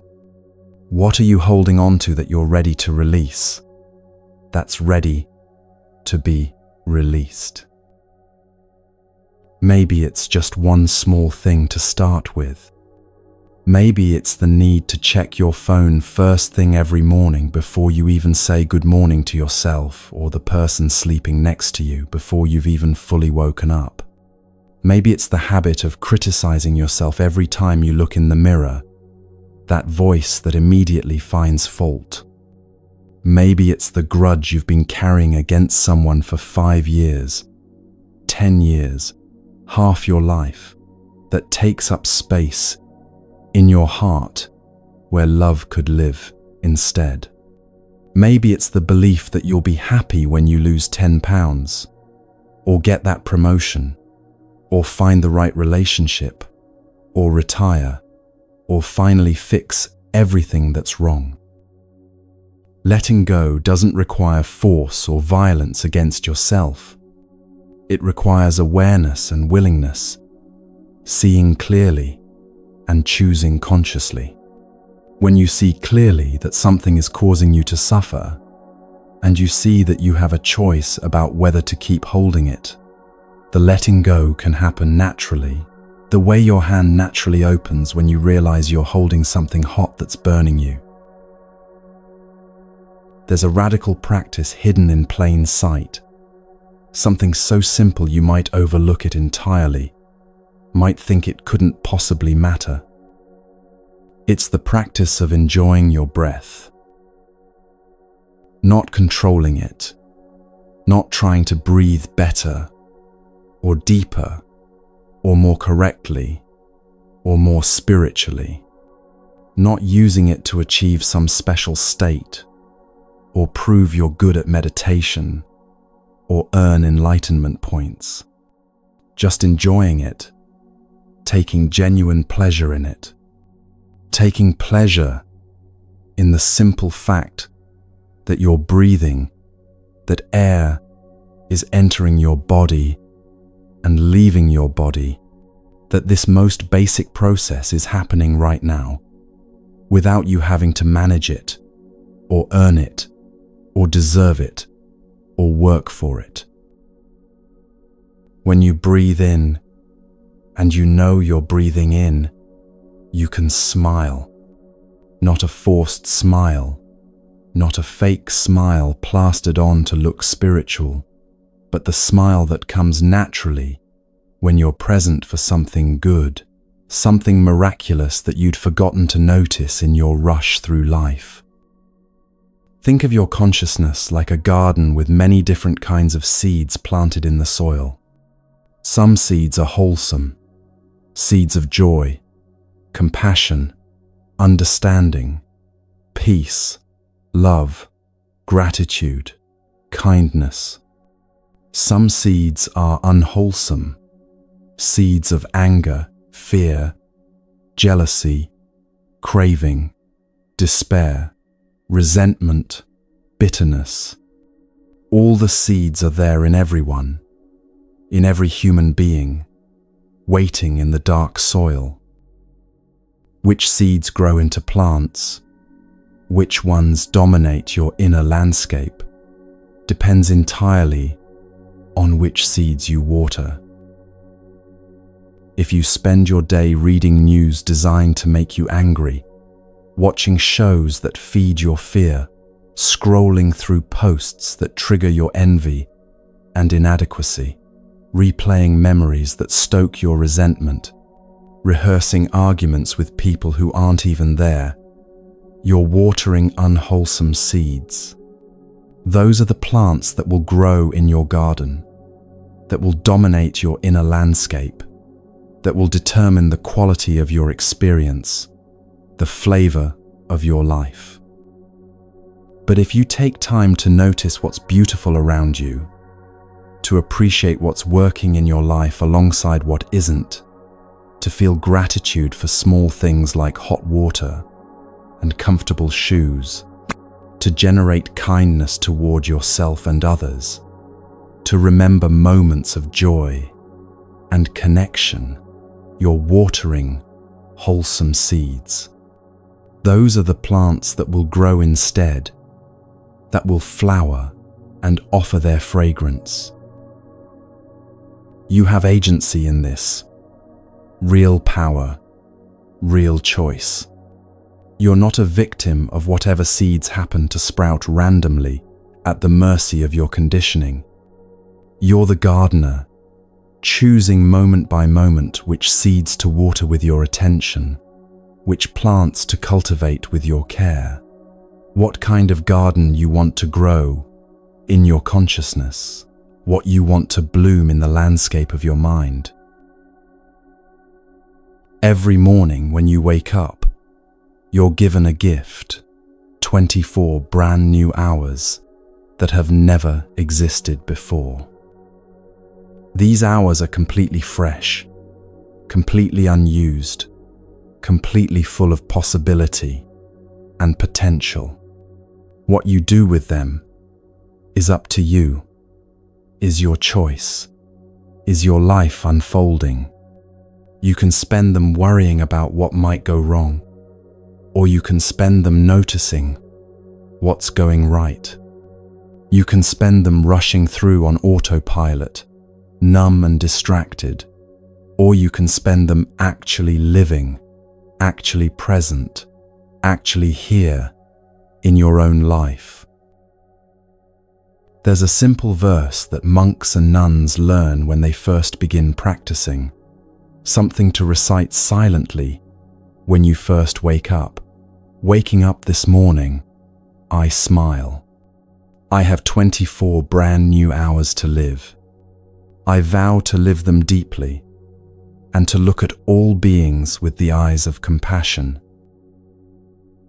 You don't have to be a monk or a nun to do this, to start your day this way. You can begin each morning with awareness, with intention, with gratitude for another day of being alive, with the vow to not waste these precious hours, to actually live them rather than just get through them, to be present rather than sleepwalking. The practice can infuse the most ordinary moments with meaning and presence. Brushing your teeth in the morning, you can do it while thinking about everything you have to do today, all the problems waiting for you, letting anxiety build before you've even left the bathroom. Or you can do it with full attention, enjoying the fresh taste of toothpaste, the clean feeling grateful that you have teeth to brush and clean water to rinse with, and that your body is working well enough to stand here doing this simple thing.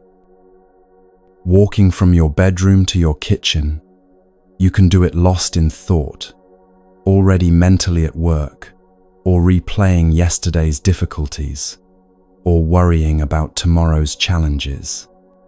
Or you can feel your feet touching the floor with each step. Notice the temperature of the air on your skin. See the morning light coming through a window.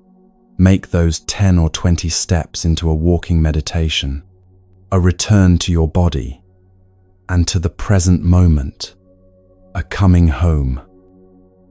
Drinking your first sip of water or coffee or tea, you can gulp it down without tasting it, just fuel to start the day.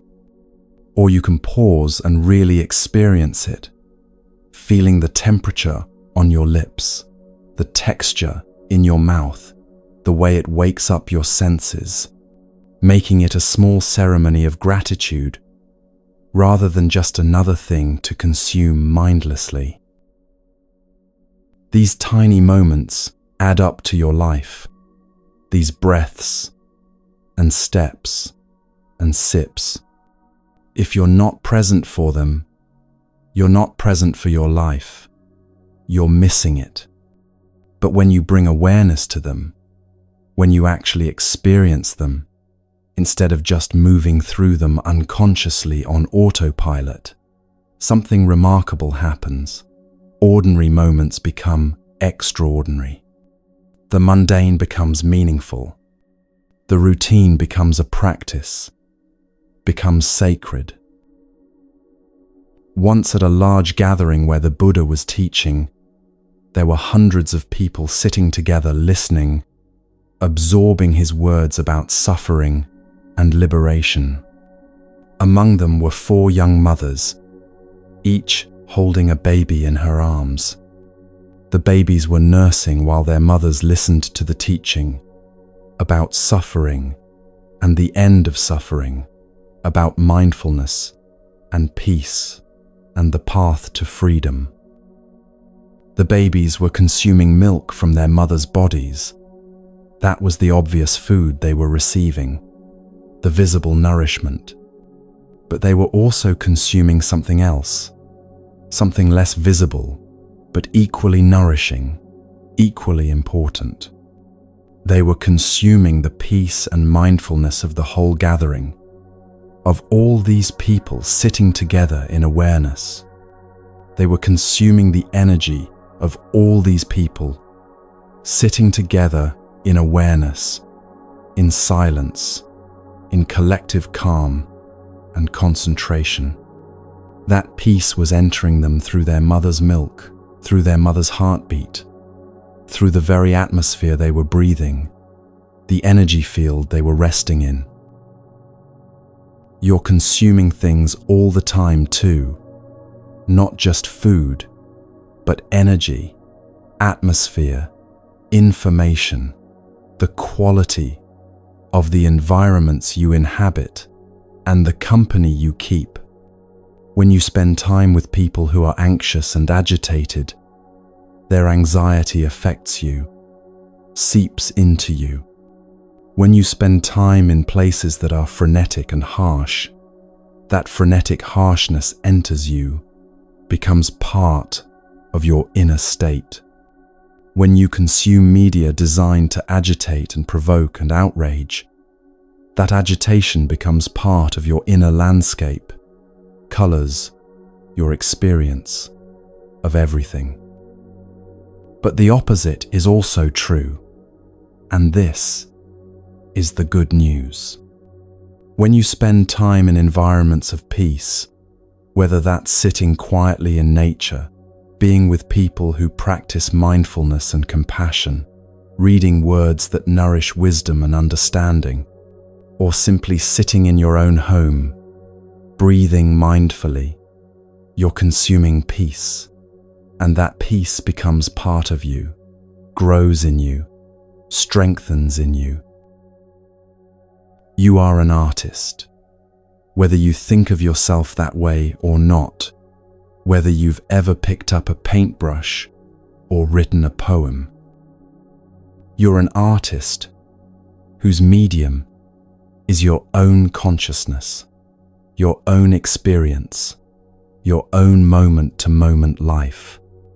Every moment, you're creating your inner state through what you pay attention to, creating your experience through how you relate to what's happening, creating your life through the choices you make about where to direct your energy and awareness and care.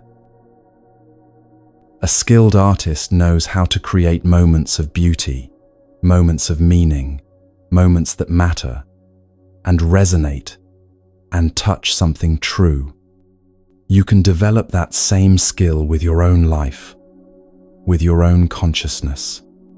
You can learn to create moments of happiness not by waiting for perfect conditions to arrive from outside, not by trying to control everything around you, but by bringing awareness and appreciation to what's already here, what's already available, what's already true.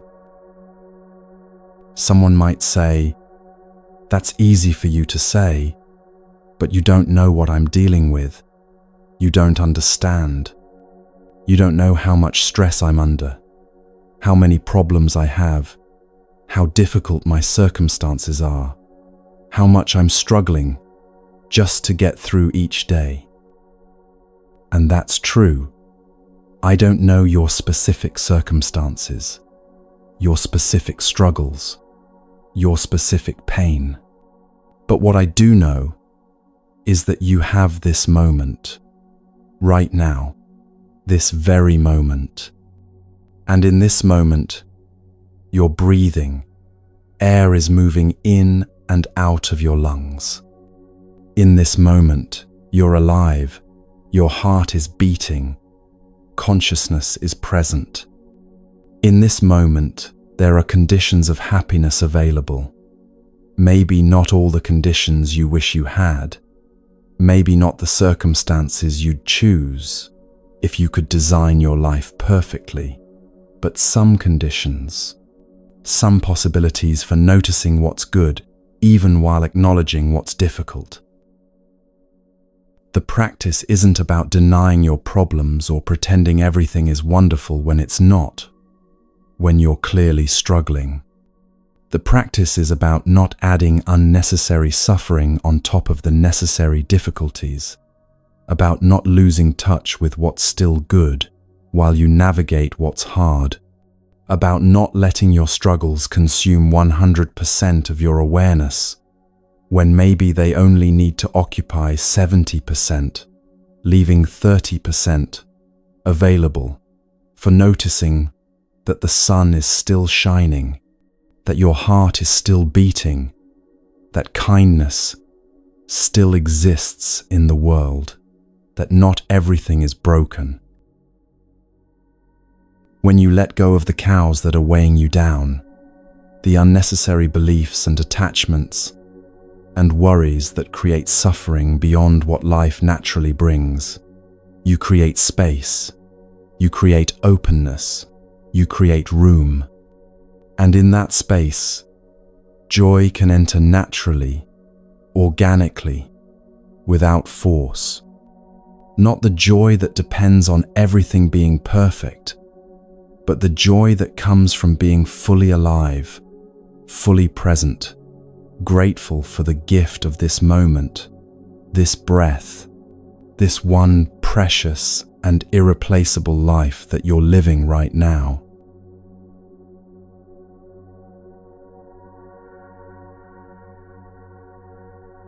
There are certain phrases that, when spoken with genuine presence and mindfulness, have the power to transform relationships, to heal wounds, to create connection where there was distance.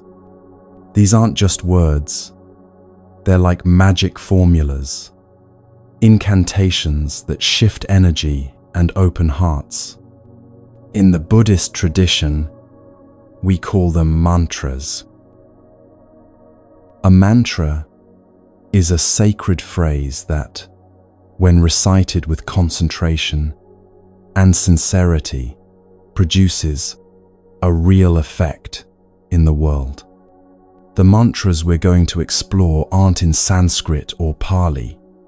They're in plain language, simple words that anyone can say. But their simplicity doesn't diminish their power. When you speak them with true mindfulness, when you really mean them, they can change everything. The first mantra is, I am here for you. To love someone means, first of all, to be there for them. But being there isn't as simple as it sounds. You can be in the same room with someone and not be there at all. Your body present, but your mind somewhere else entirely, lost in your phone or your worries or your plans. This mantra requires that you first be present for yourself. You practice mindful breathing to bring your mind home to your body. You stop whatever else you're doing, whatever else is pulling at your attention. Then, when you're truly there, body and mind united, you can offer that presence to someone you love. Imagine a child comes home from school, upset about something that happened. They walk in the door, and you can see it on their face. Something is wrong.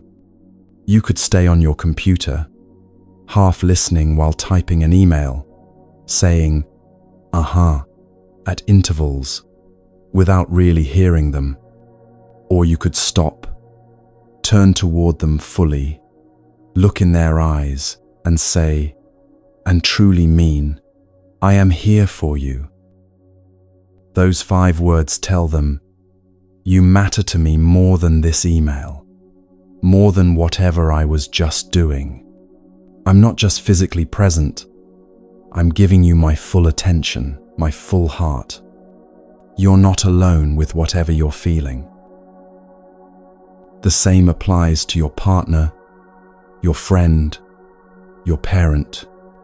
When someone you care about is suffering, the greatest gift you can offer isn't advice or solutions. It's your genuine presence.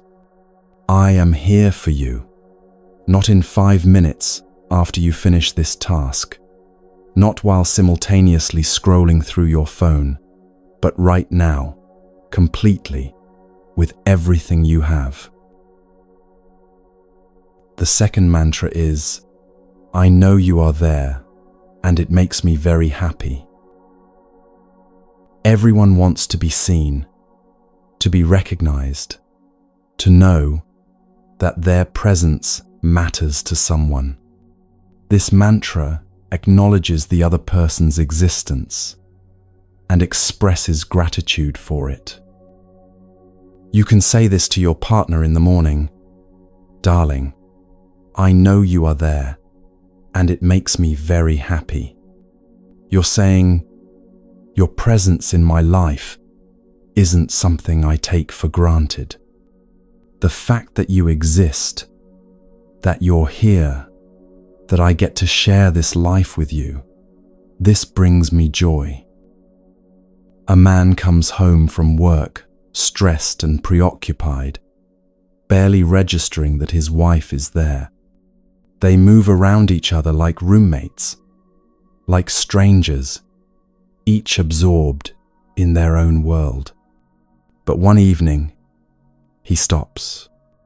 He practices breathing, brings himself fully present, and then looks at her and says, "I want you to know that I see you here, and I'm so grateful you exist, that you're in my life."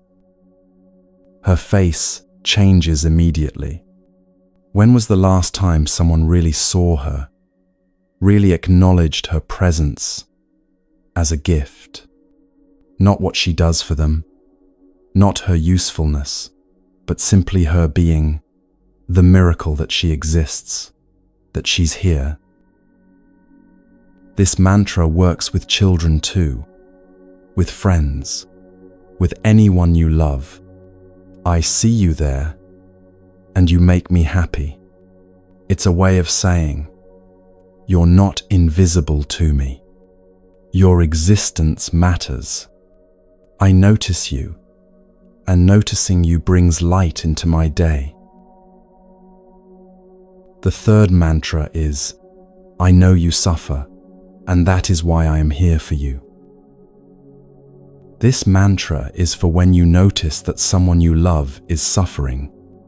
If you're truly present, truly paying attention, you'll notice when something is wrong, when their smile doesn't reach their eyes, when their shoulders are carrying tension, when something heavy is weighing on them. You don't need to know exactly what's wrong or how to fix it. You just need to acknowledge what you see and offer your presence. Darling, I know something is hurting you, and I'm here. A woman notices her teenage son has been quiet for days, withdrawn in a way that's unusual for him. She could ignore it, tell herself he's just being a teenager, that he'll get over it.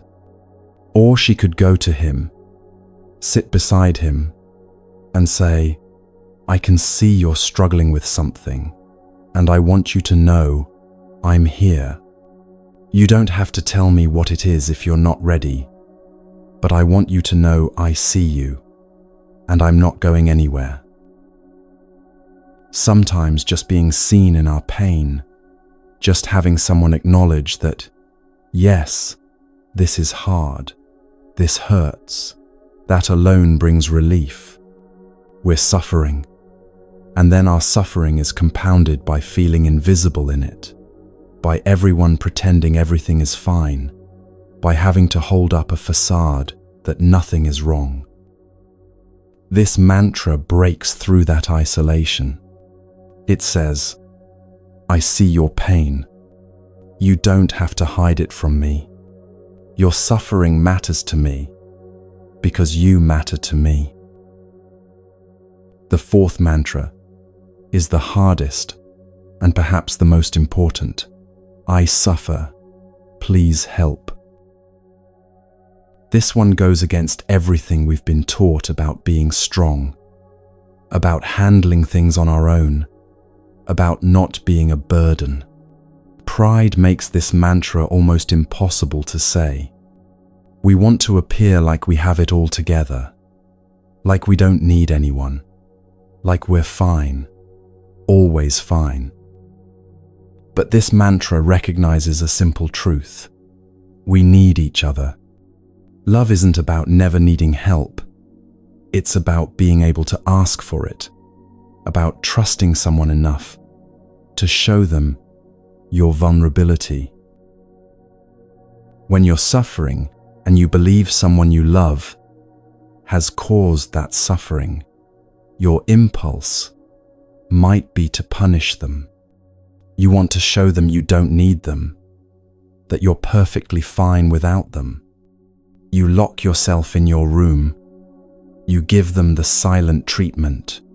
You build walls. But the fourth mantra asks you to do the opposite. It asks you to go to them and say, I'm hurting, and I need your help. The full version is even more powerful. Darling, I suffer. I don't understand why you said that thing to me. I don't understand why you did what you did. It hurt me, and I need you to help me understand. Please explain so that I can suffer less. This mantra has 3 parts. First, you acknowledge your suffering honestly. No pretending, no tough exterior. Second, you let them know you're practicing with it. I'm doing my best to understand, to breathe with this pain, to not react blindly. Third, you ask for their help.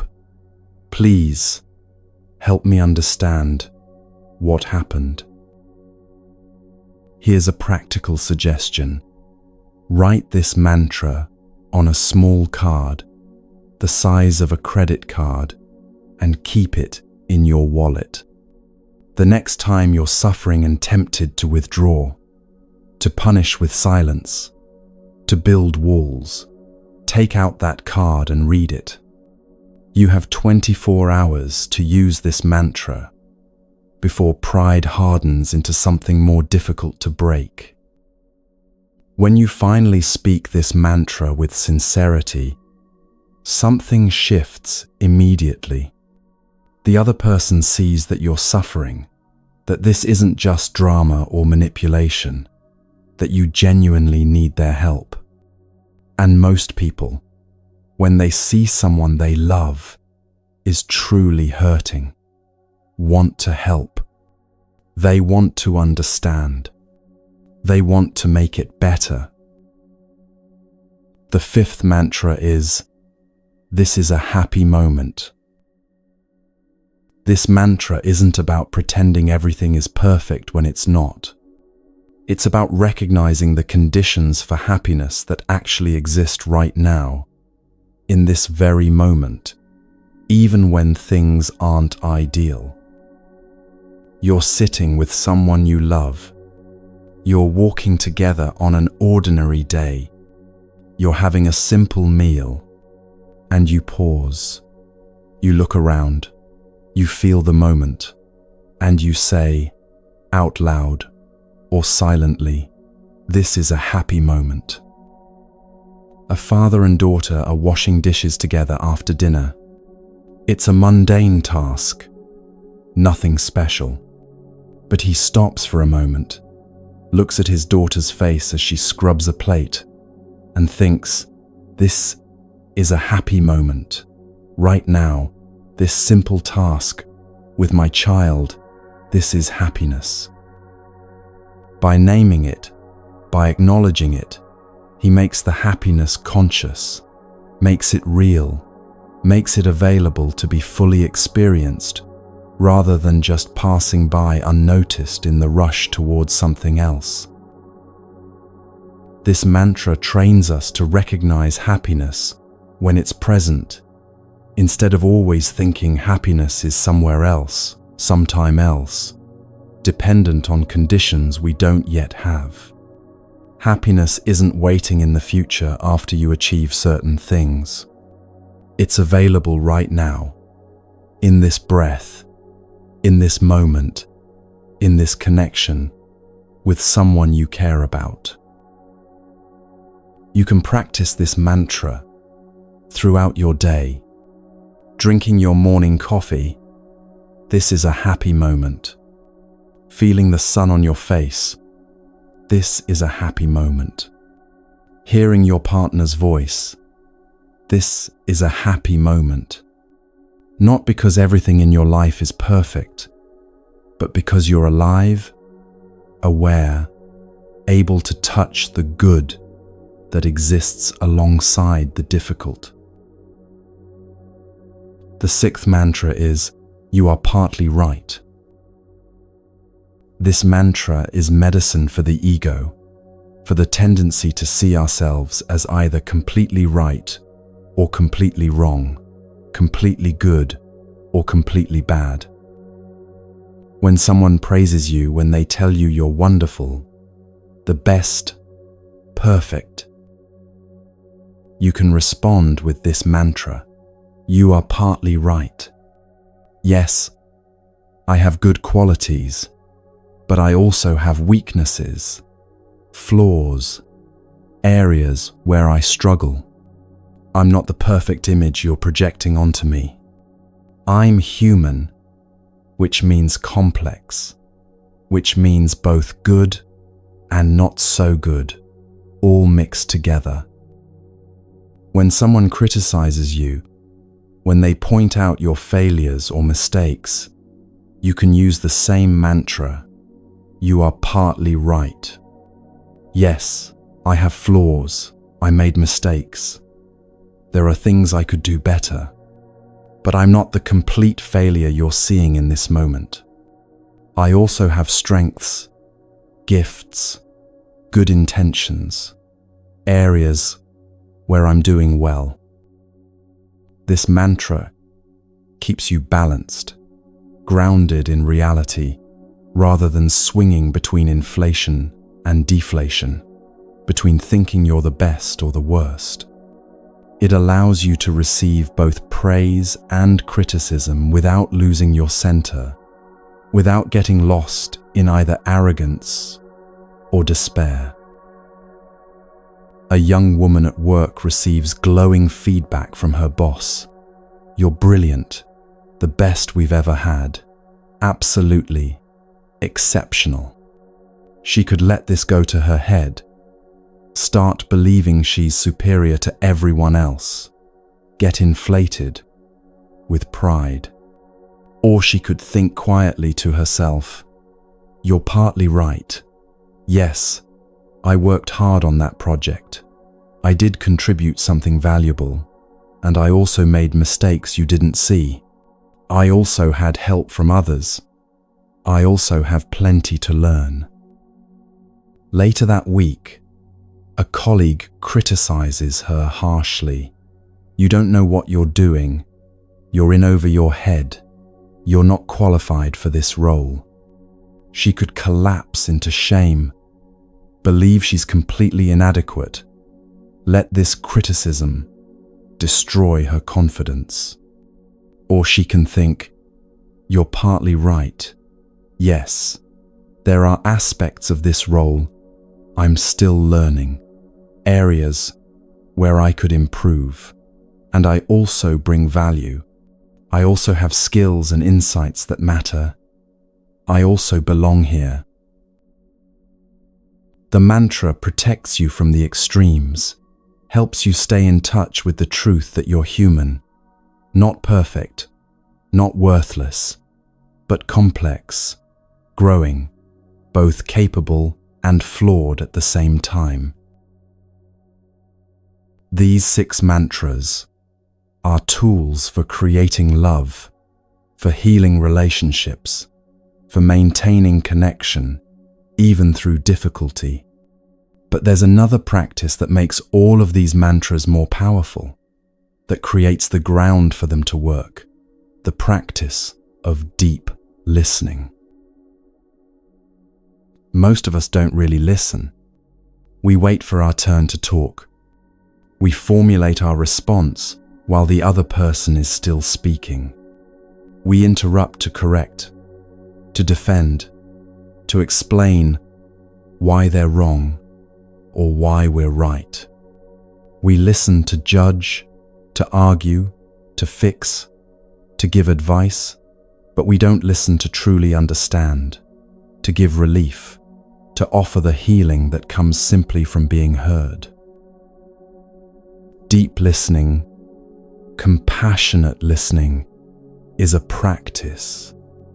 It's not something that comes naturally, especially when someone is saying things that are difficult to hear, things that touch our own pain or trigger our defensiveness.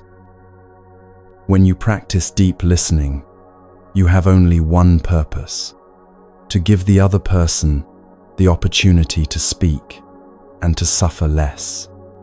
You're not listening to gather evidence for your counterargument. You're not listening to find the flaws in their logic. You're listening so that they can empty out their suffering, express what's been trapped inside them, feel the relief of being heard.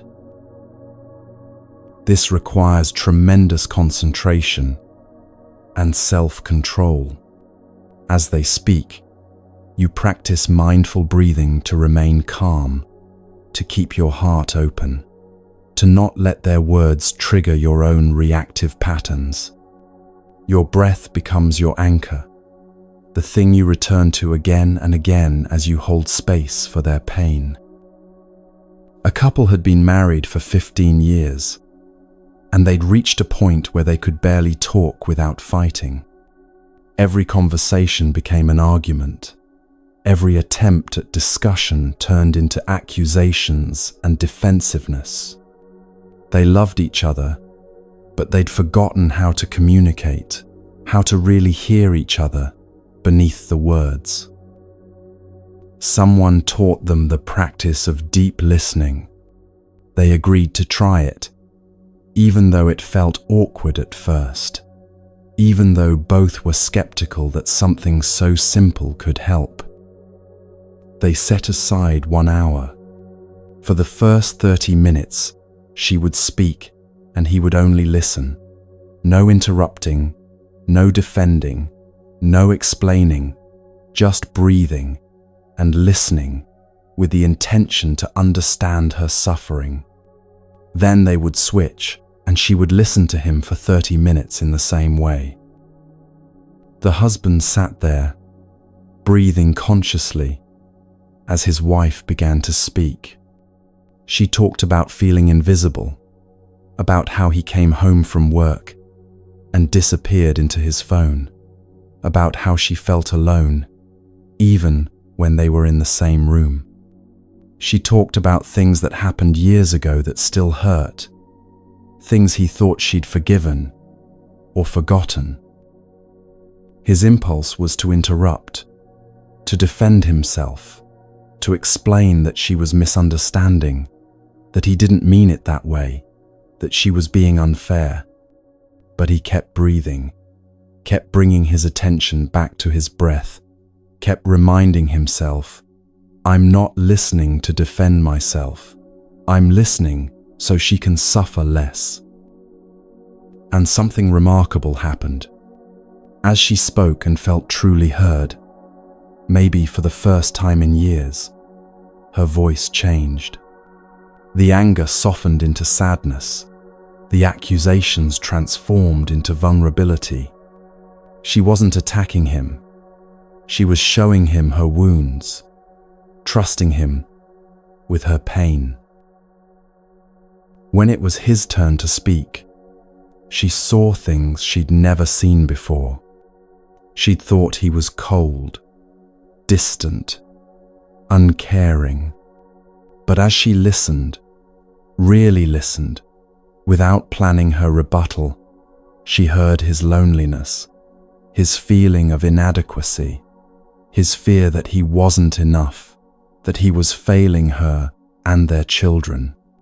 She heard a man who loved her, but didn't know how to show it, who felt lost and was hiding his lostness behind screens and work and withdrawal. By the end of that hour, something had shifted between them. They hadn't solved all their problems, hadn't fixed everything that was wrong, hadn't agreed on every point, but they'd heard each other, really heard each other, perhaps for the first time in years. And in that hearing, in that being heard, healing had begun. There's a technique that can help with this practice, especially in difficult moments. When you're having a conversation with someone you love, and you sense that they're about to say something that might trigger your anger or defensiveness, you can hold their hand. And you can agree beforehand, if I squeeze your hand, that's my bell of mindfulness. It means stop talking and breathe. So your partner is speaking, sharing something difficult, and you feel your anger rising, your defensiveness preparing to strike back. Instead of lashing out, you gently squeeze their hand, not hard, not aggressively, just a gentle reminder. They feel the squeeze and stop talking. Both of you breathe together, 3 breaths, maybe 5, just breathing and coming back to presence, coming back to the intention to understand rather than to win. Then they can continue, and you continue listening with renewed calm. This simple technique can prevent so much damage, can stop the spiral of hurt feelings and harsh words before it starts. It's a way of being each other's support in the practice, of helping each other stay present and loving even when things are difficult. The transformation that happens when someone feels truly heard is profound and immediate. You've probably experienced this yourself. That moment when someone really listens to you, when you can feel their full attention, their genuine care, their willingness to be present with your pain without trying to fix it or minimize it, or rush you through it. Something releases inside you. The tightness in your chest loosens. The desperate need to make them understand subsides because you feel understood. The anger that was covering hurt transforms into vulnerability, into truth, into connection. This is medicine, not metaphorical medicine, but actual healing that happens in your body, your heart, your relationship. When you're heard, you suffer less. When you listen deeply, you give relief. This is love in action, love that heals. You can start tonight. You don't need special training or years of practice or perfect conditions. You just need the willingness to try, to practice, to offer your presence to someone you care about. Maybe tonight you go to someone in your household and say, "I am here for you," or "I know you are there, and it makes me happy," or simply, "Is there something you'd like to tell me? I'm ready to listen." And then you listen, really listen, breathing consciously, keeping your heart open, not interrupting or defending or explaining, just receiving what they offer, holding space for their truth, giving them the gift of your full attention. This is how relationships heal. This is how love grows deeper. This is how we move from isolation to connection, from misunderstanding to seeing each other clearly, from suffering separately to holding each other's pain with tenderness and care. The 6 mantras and the practice of deep listening aren't just techniques or strategies. They're expressions of mindfulness in action, ways of bringing presence and compassion into your most important relationships, ways of creating the conditions for love to not just survive, but flourish, even through difficulty. When you practice these things, when you really commit to being present for the people you love, something beautiful unfolds. You discover that love isn't just a feeling that comes and goes randomly, dependent on circumstances and moods. Love is a practice, something you cultivate through attention and care, something you create moment by moment through the choices you make about how to be with each other.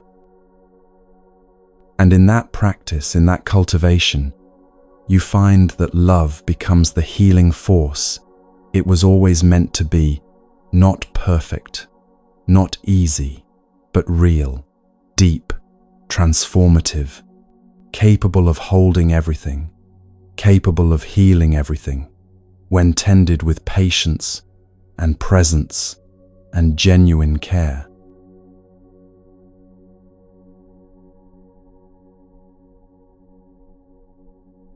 There's a truth about suffering that's both sobering and liberating. Your suffering is never yours alone.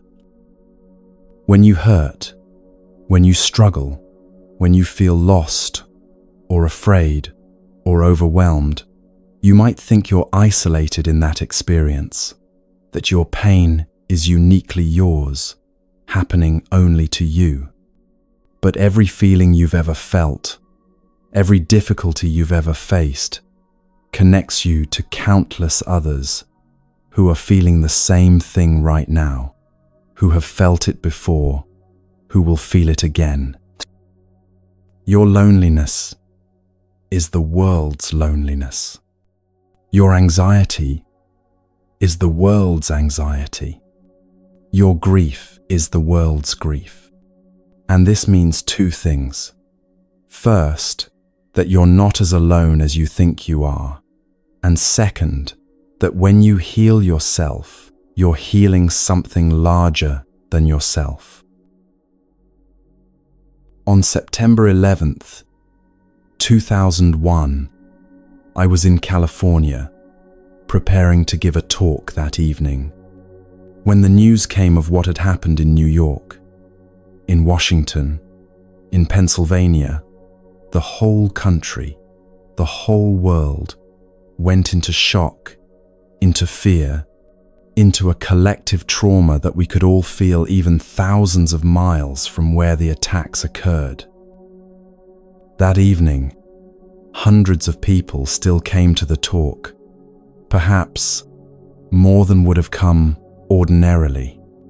They needed to be together, needed to not be alone with their fear, needed some kind of anchor in the storm of emotion that was sweeping across the nation. The energy in the room was palpable, thick with grief, with shock, with anger beginning to form, with fear about what would come next. You could feel it pressing down on everyone, this collective weight. If you weren't mindful, if you weren't careful, you could be swept away by it, consumed by it, lose yourself entirely in that massive wave of reactive emotion. So that night, I spoke about how to handle strong emotions, how to recognize fear when it arises, how to breathe with it, how to not be carried away by the collective energy even when it's overwhelming, even when it feels like it's going to swallow everything. Because here's what's dangerous about collective emotion. When a whole community, a whole nation, is gripped by the same feeling, whether it's fear, anger, or hatred, that energy becomes enormously powerful. It can lead to actions we would never take individually, decisions made from panic rather than wisdom, violence committed in the name of safety or justice or revenge. In those moments, mindfulness becomes not just a personal practice but a collective necessity. Someone needs to stop, to breathe, to maintain calm and clarity while the storm rages. Someone needs to be the anchor, the reminder that we have a choice about how we respond even to the most terrible things. This is why community matters so much, why practicing with others, what we call Sangha, is considered one of the 3 refuges in Buddhism, alongside the Buddha and the teachings themselves. When you're drowning in your own fear, or anger or despair, it can feel impossible to generate enough mindfulness on your own to stay afloat. But when you're part of a community that practices together, you can borrow their mindfulness, draw on their collective energy, let their calm support you until you can find your own ground again. Imagine walking into a room where 20 people are sitting in meditation, breathing peacefully, cultivating calm and presence. Even if you arrive agitated, anxious, your mind racing, just being in that space, breathing that air, feeling that collective energy begins to affect you. You don't have to do it alone. You can lean on the Sangh's practice until your own practice strengthens. This works in both directions. When you practice mindfulness, when you cultivate peace in yourself, you're not just helping yourself, you're contributing to the collective energy, creating a field of calm that others can draw from, offering your stability to support those who are struggling. But what if you don't have a Sangha? What if you're surrounded by people who don't practice mindfulness, who might even be actively creating suffering, a toxic workplace, a difficult family situation, an environment where stress and reactivity are the norm? Even then, you can create a refuge. It might be small at first, maybe just one corner of your desk where you keep something that reminds you to breathe, to be present. A smooth stone, a small plant, a picture that brings you peace. When the environment around you becomes overwhelming, you can return to that corner, take 3 conscious breaths, remember who you are beneath the stress. Or it might be a practice you do alone in your car before going into work. 5 minutes of mindful breathing while sitting in the parking lot, creating an inner sanctuary that you carry with you into whatever chaos awaits.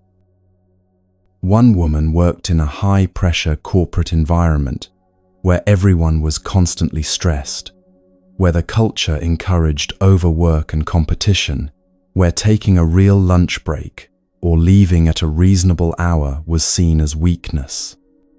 She felt herself being pulled into that energy, felt it affecting her health, her relationships, her peace of mind. She couldn't change the whole company culture, couldn't make everyone around her suddenly start practicing mindfulness, but she could create her own small refuge.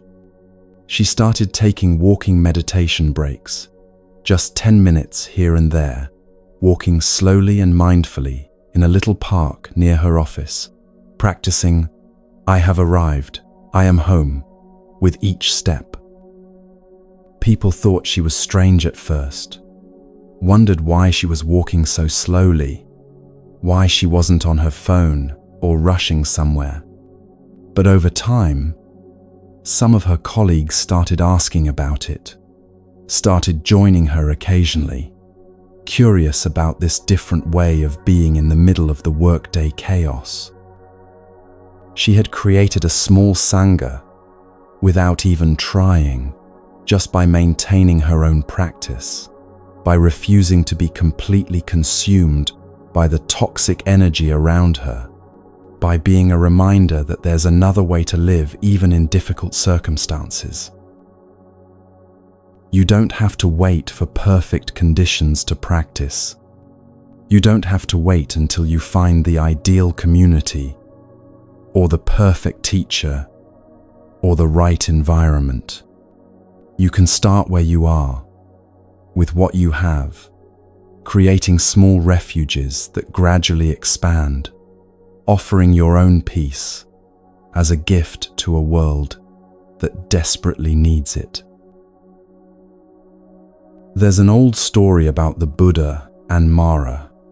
Mara being the personification of everything that creates suffering, everything that pulls us away from peace and clarity. In the story, Mara ruled the world, and there was tremendous suffering everywhere. War, violence, hatred, people constantly harming each other and themselves. But people held on to hope, telling themselves, where there is Mara, there must also be Buddha. The Buddha will come eventually, and then things will change. When the Buddha finally appeared and achieved enlightenment, Mara was curious about this person who sat so peacefully while the world was so chaotic. He approached the Buddha and asked what he wanted, what he was doing there. The Buddha said simply, "This earth is beautiful. I want the chance to sit peacefully and walk mindfully on this beautiful planet. I don't need to own anything or control anything. I just want to be able to walk in peace, to enjoy this miraculous world." Mara thought this seemed reasonable. If someone just wants to sit and walk peacefully, not causing trouble, not trying to take over, what harm could that do? So he agreed. You can have a place to practice, a space for your sitting and walking. After a while, the Buddha said, I have some friends who also want to practice sitting and walking mindfully. Could we have a bit more space for all of us? Mara asked, How much space do you need? The Buddha took off his outer robe and said, I will throw this robe up into the air, and whatever shadow it casts on the earth, that's the space we need. Mara thought this was more than reasonable. How much space could one robe possibly cover? A few square meters at most. So he agreed. The Buddha threw his robe high into the sky, and it rose and rose and opened wide, and its shadow fell over the entire earth. From that moment, the whole planet became the territory of mindfulness, of peace, of the practice of being truly present and alive. The story is saying something important. This earth belongs to everyone who practices mindfulness and compassion, everyone who walks peacefully, everyone who cultivates understanding and love. You have the right to practice anywhere, to bring presence and peace wherever you go. The whole world is your practice space, your Sangha hall, your place of refuge. You can practice walking meditation in a forest, yes, but you can also practice it walking from your car to your office, from your bedroom to your kitchen, through a crowded airport, down a city street, filled with noise and rush. Walking meditation is a way of coming home to yourself, to your body, to the present moment, with each step you take. The practice is beautifully simple. As you walk, you coordinate your breathing with your steps. Perhaps you take 2 or 3 steps with each in-breath, 3 or 4 steps with each out-breath, whatever feels natural, whatever allows you to walk comfortably without forcing your breath. And with each step, you can practice a short phrase, a kind of mantra that brings you home. I have arrived. I am home. I have arrived. You're not trying to get anywhere anymore, not rushing towards some future moment. when things will be better. You've arrived at the only moment that exists, the only place where life is actually happening. Right here, right now. I am home. Home isn't a building somewhere, isn't a place on a map. Home is being present in your body, in this moment, fully alive and aware.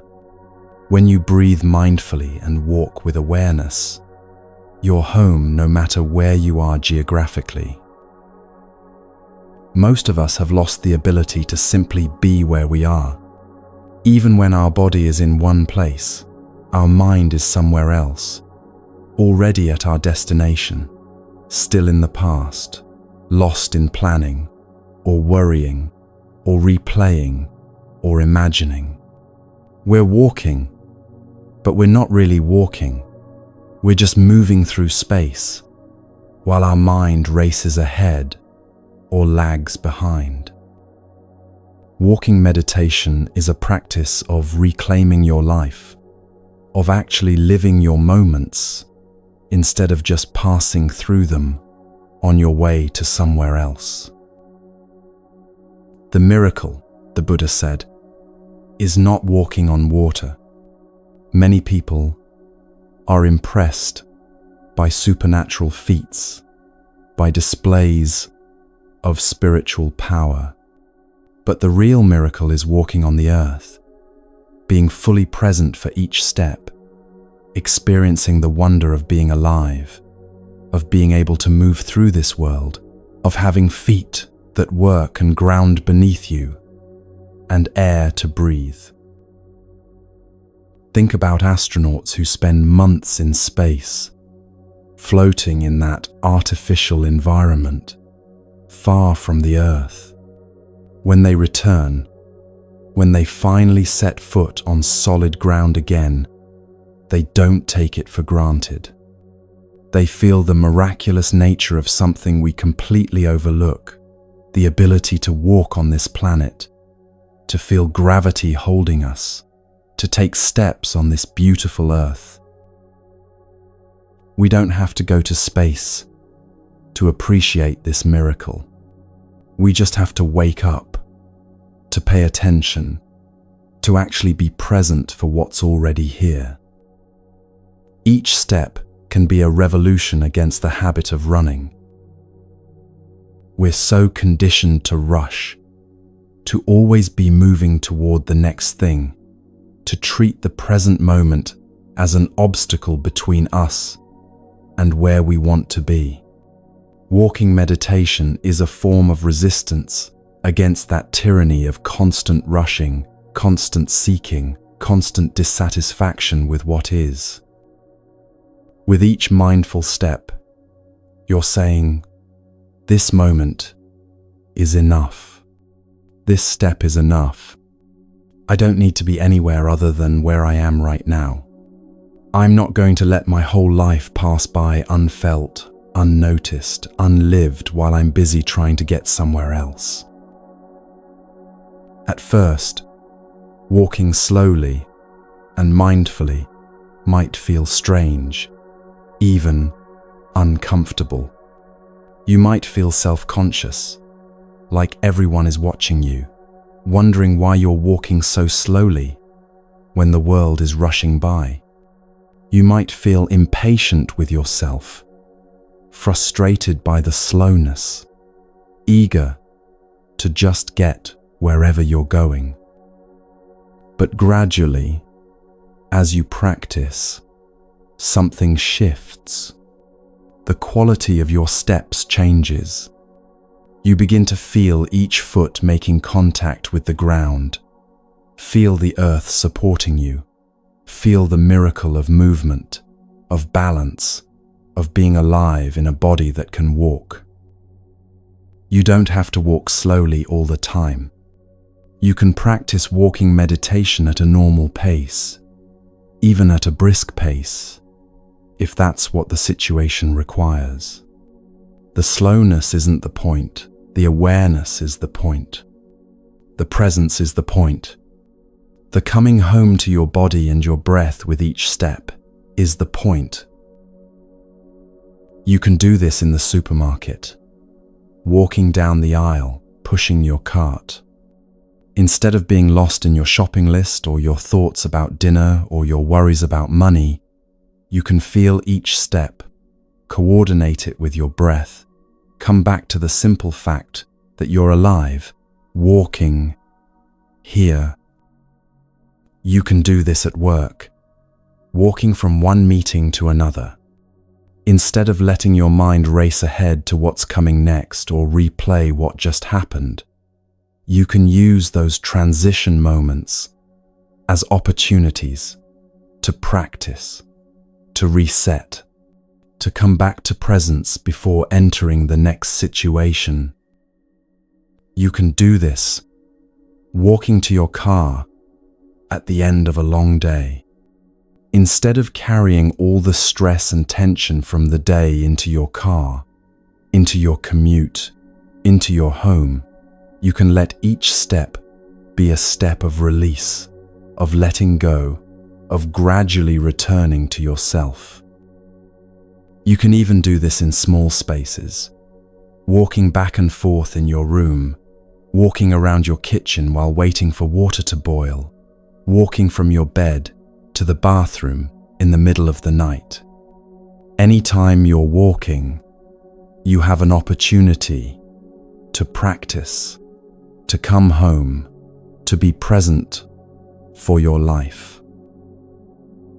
A man who worked in a busy hospital, surrounded all day by stress and crisis and suffering, started practicing walking meditation in the hallways between patient rooms.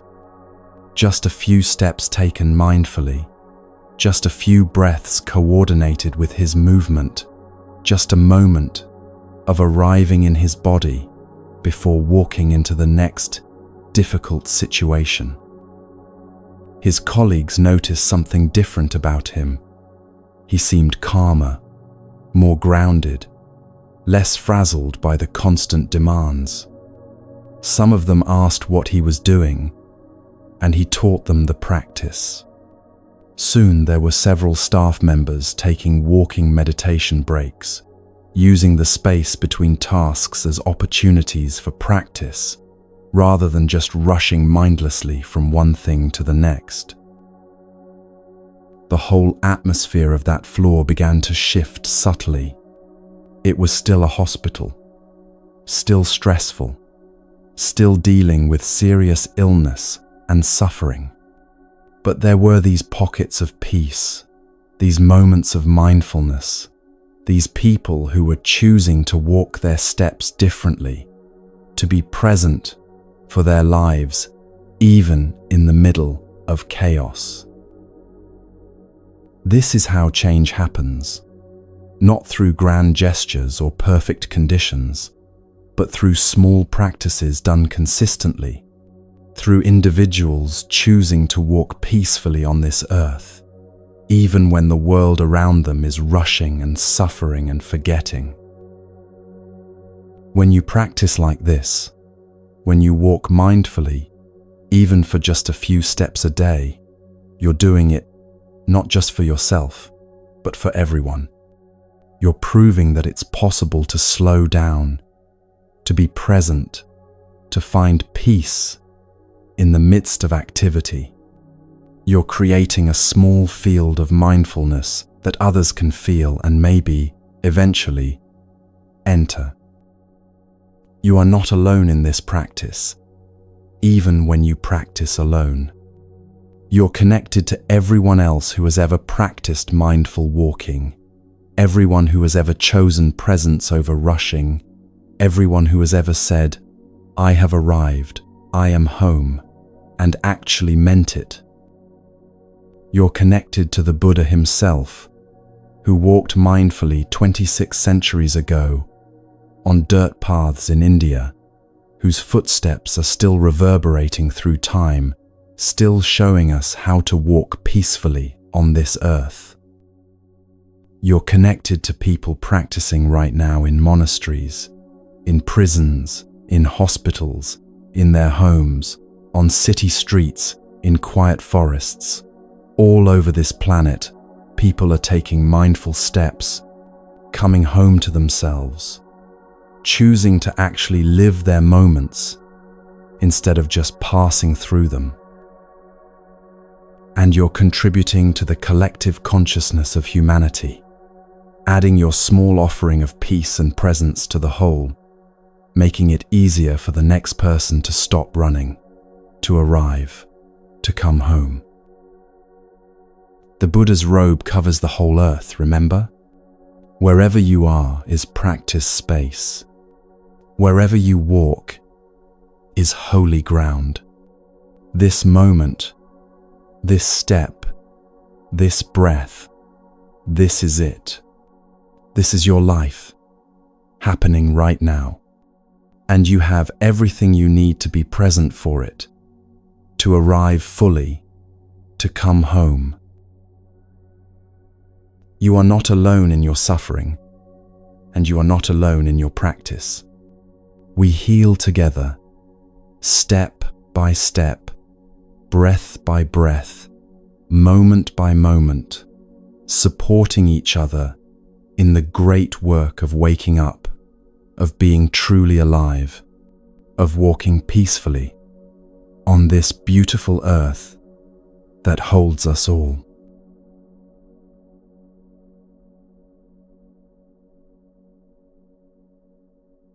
Every breath you're taking right now is an act of reclaiming your life, of choosing presence over absence, of saying yes to this moment, even when it's imperfect. With each conscious breath, you're taking back territory from worry, from regret, from the endless running that has stolen so much of your precious time on this earth. Remember the lotus in the mud. That's what's happening in you right now, has been happening as you've listened, as you've practiced, even in small ways. The suffering you've carried, your own, and what you've inherited, that's the mud. And the insight blooming in you, the compassion growing, the moments of peace you're finding, that's the flower. They're not separate, not enemies. One makes the other possible. You already have everything you need. Not everything you want, perhaps. Not all the conditions you wish were different. But everything required for this moment of peace, for this breath of freedom, for this step toward home, it's already here, already yours, already available if you simply stop and notice. These practices we've explored aren't work you have to do to earn happiness someday. They're ways of returning home to yourself, of remembering what you've always known but forgotten, that life is here, now, in this breath, in this heartbeat, in this one irreplaceable moment. You started in mud, and you're becoming a lotus. Not by rejecting the mud, but by allowing it to nourish what wants to bloom in you.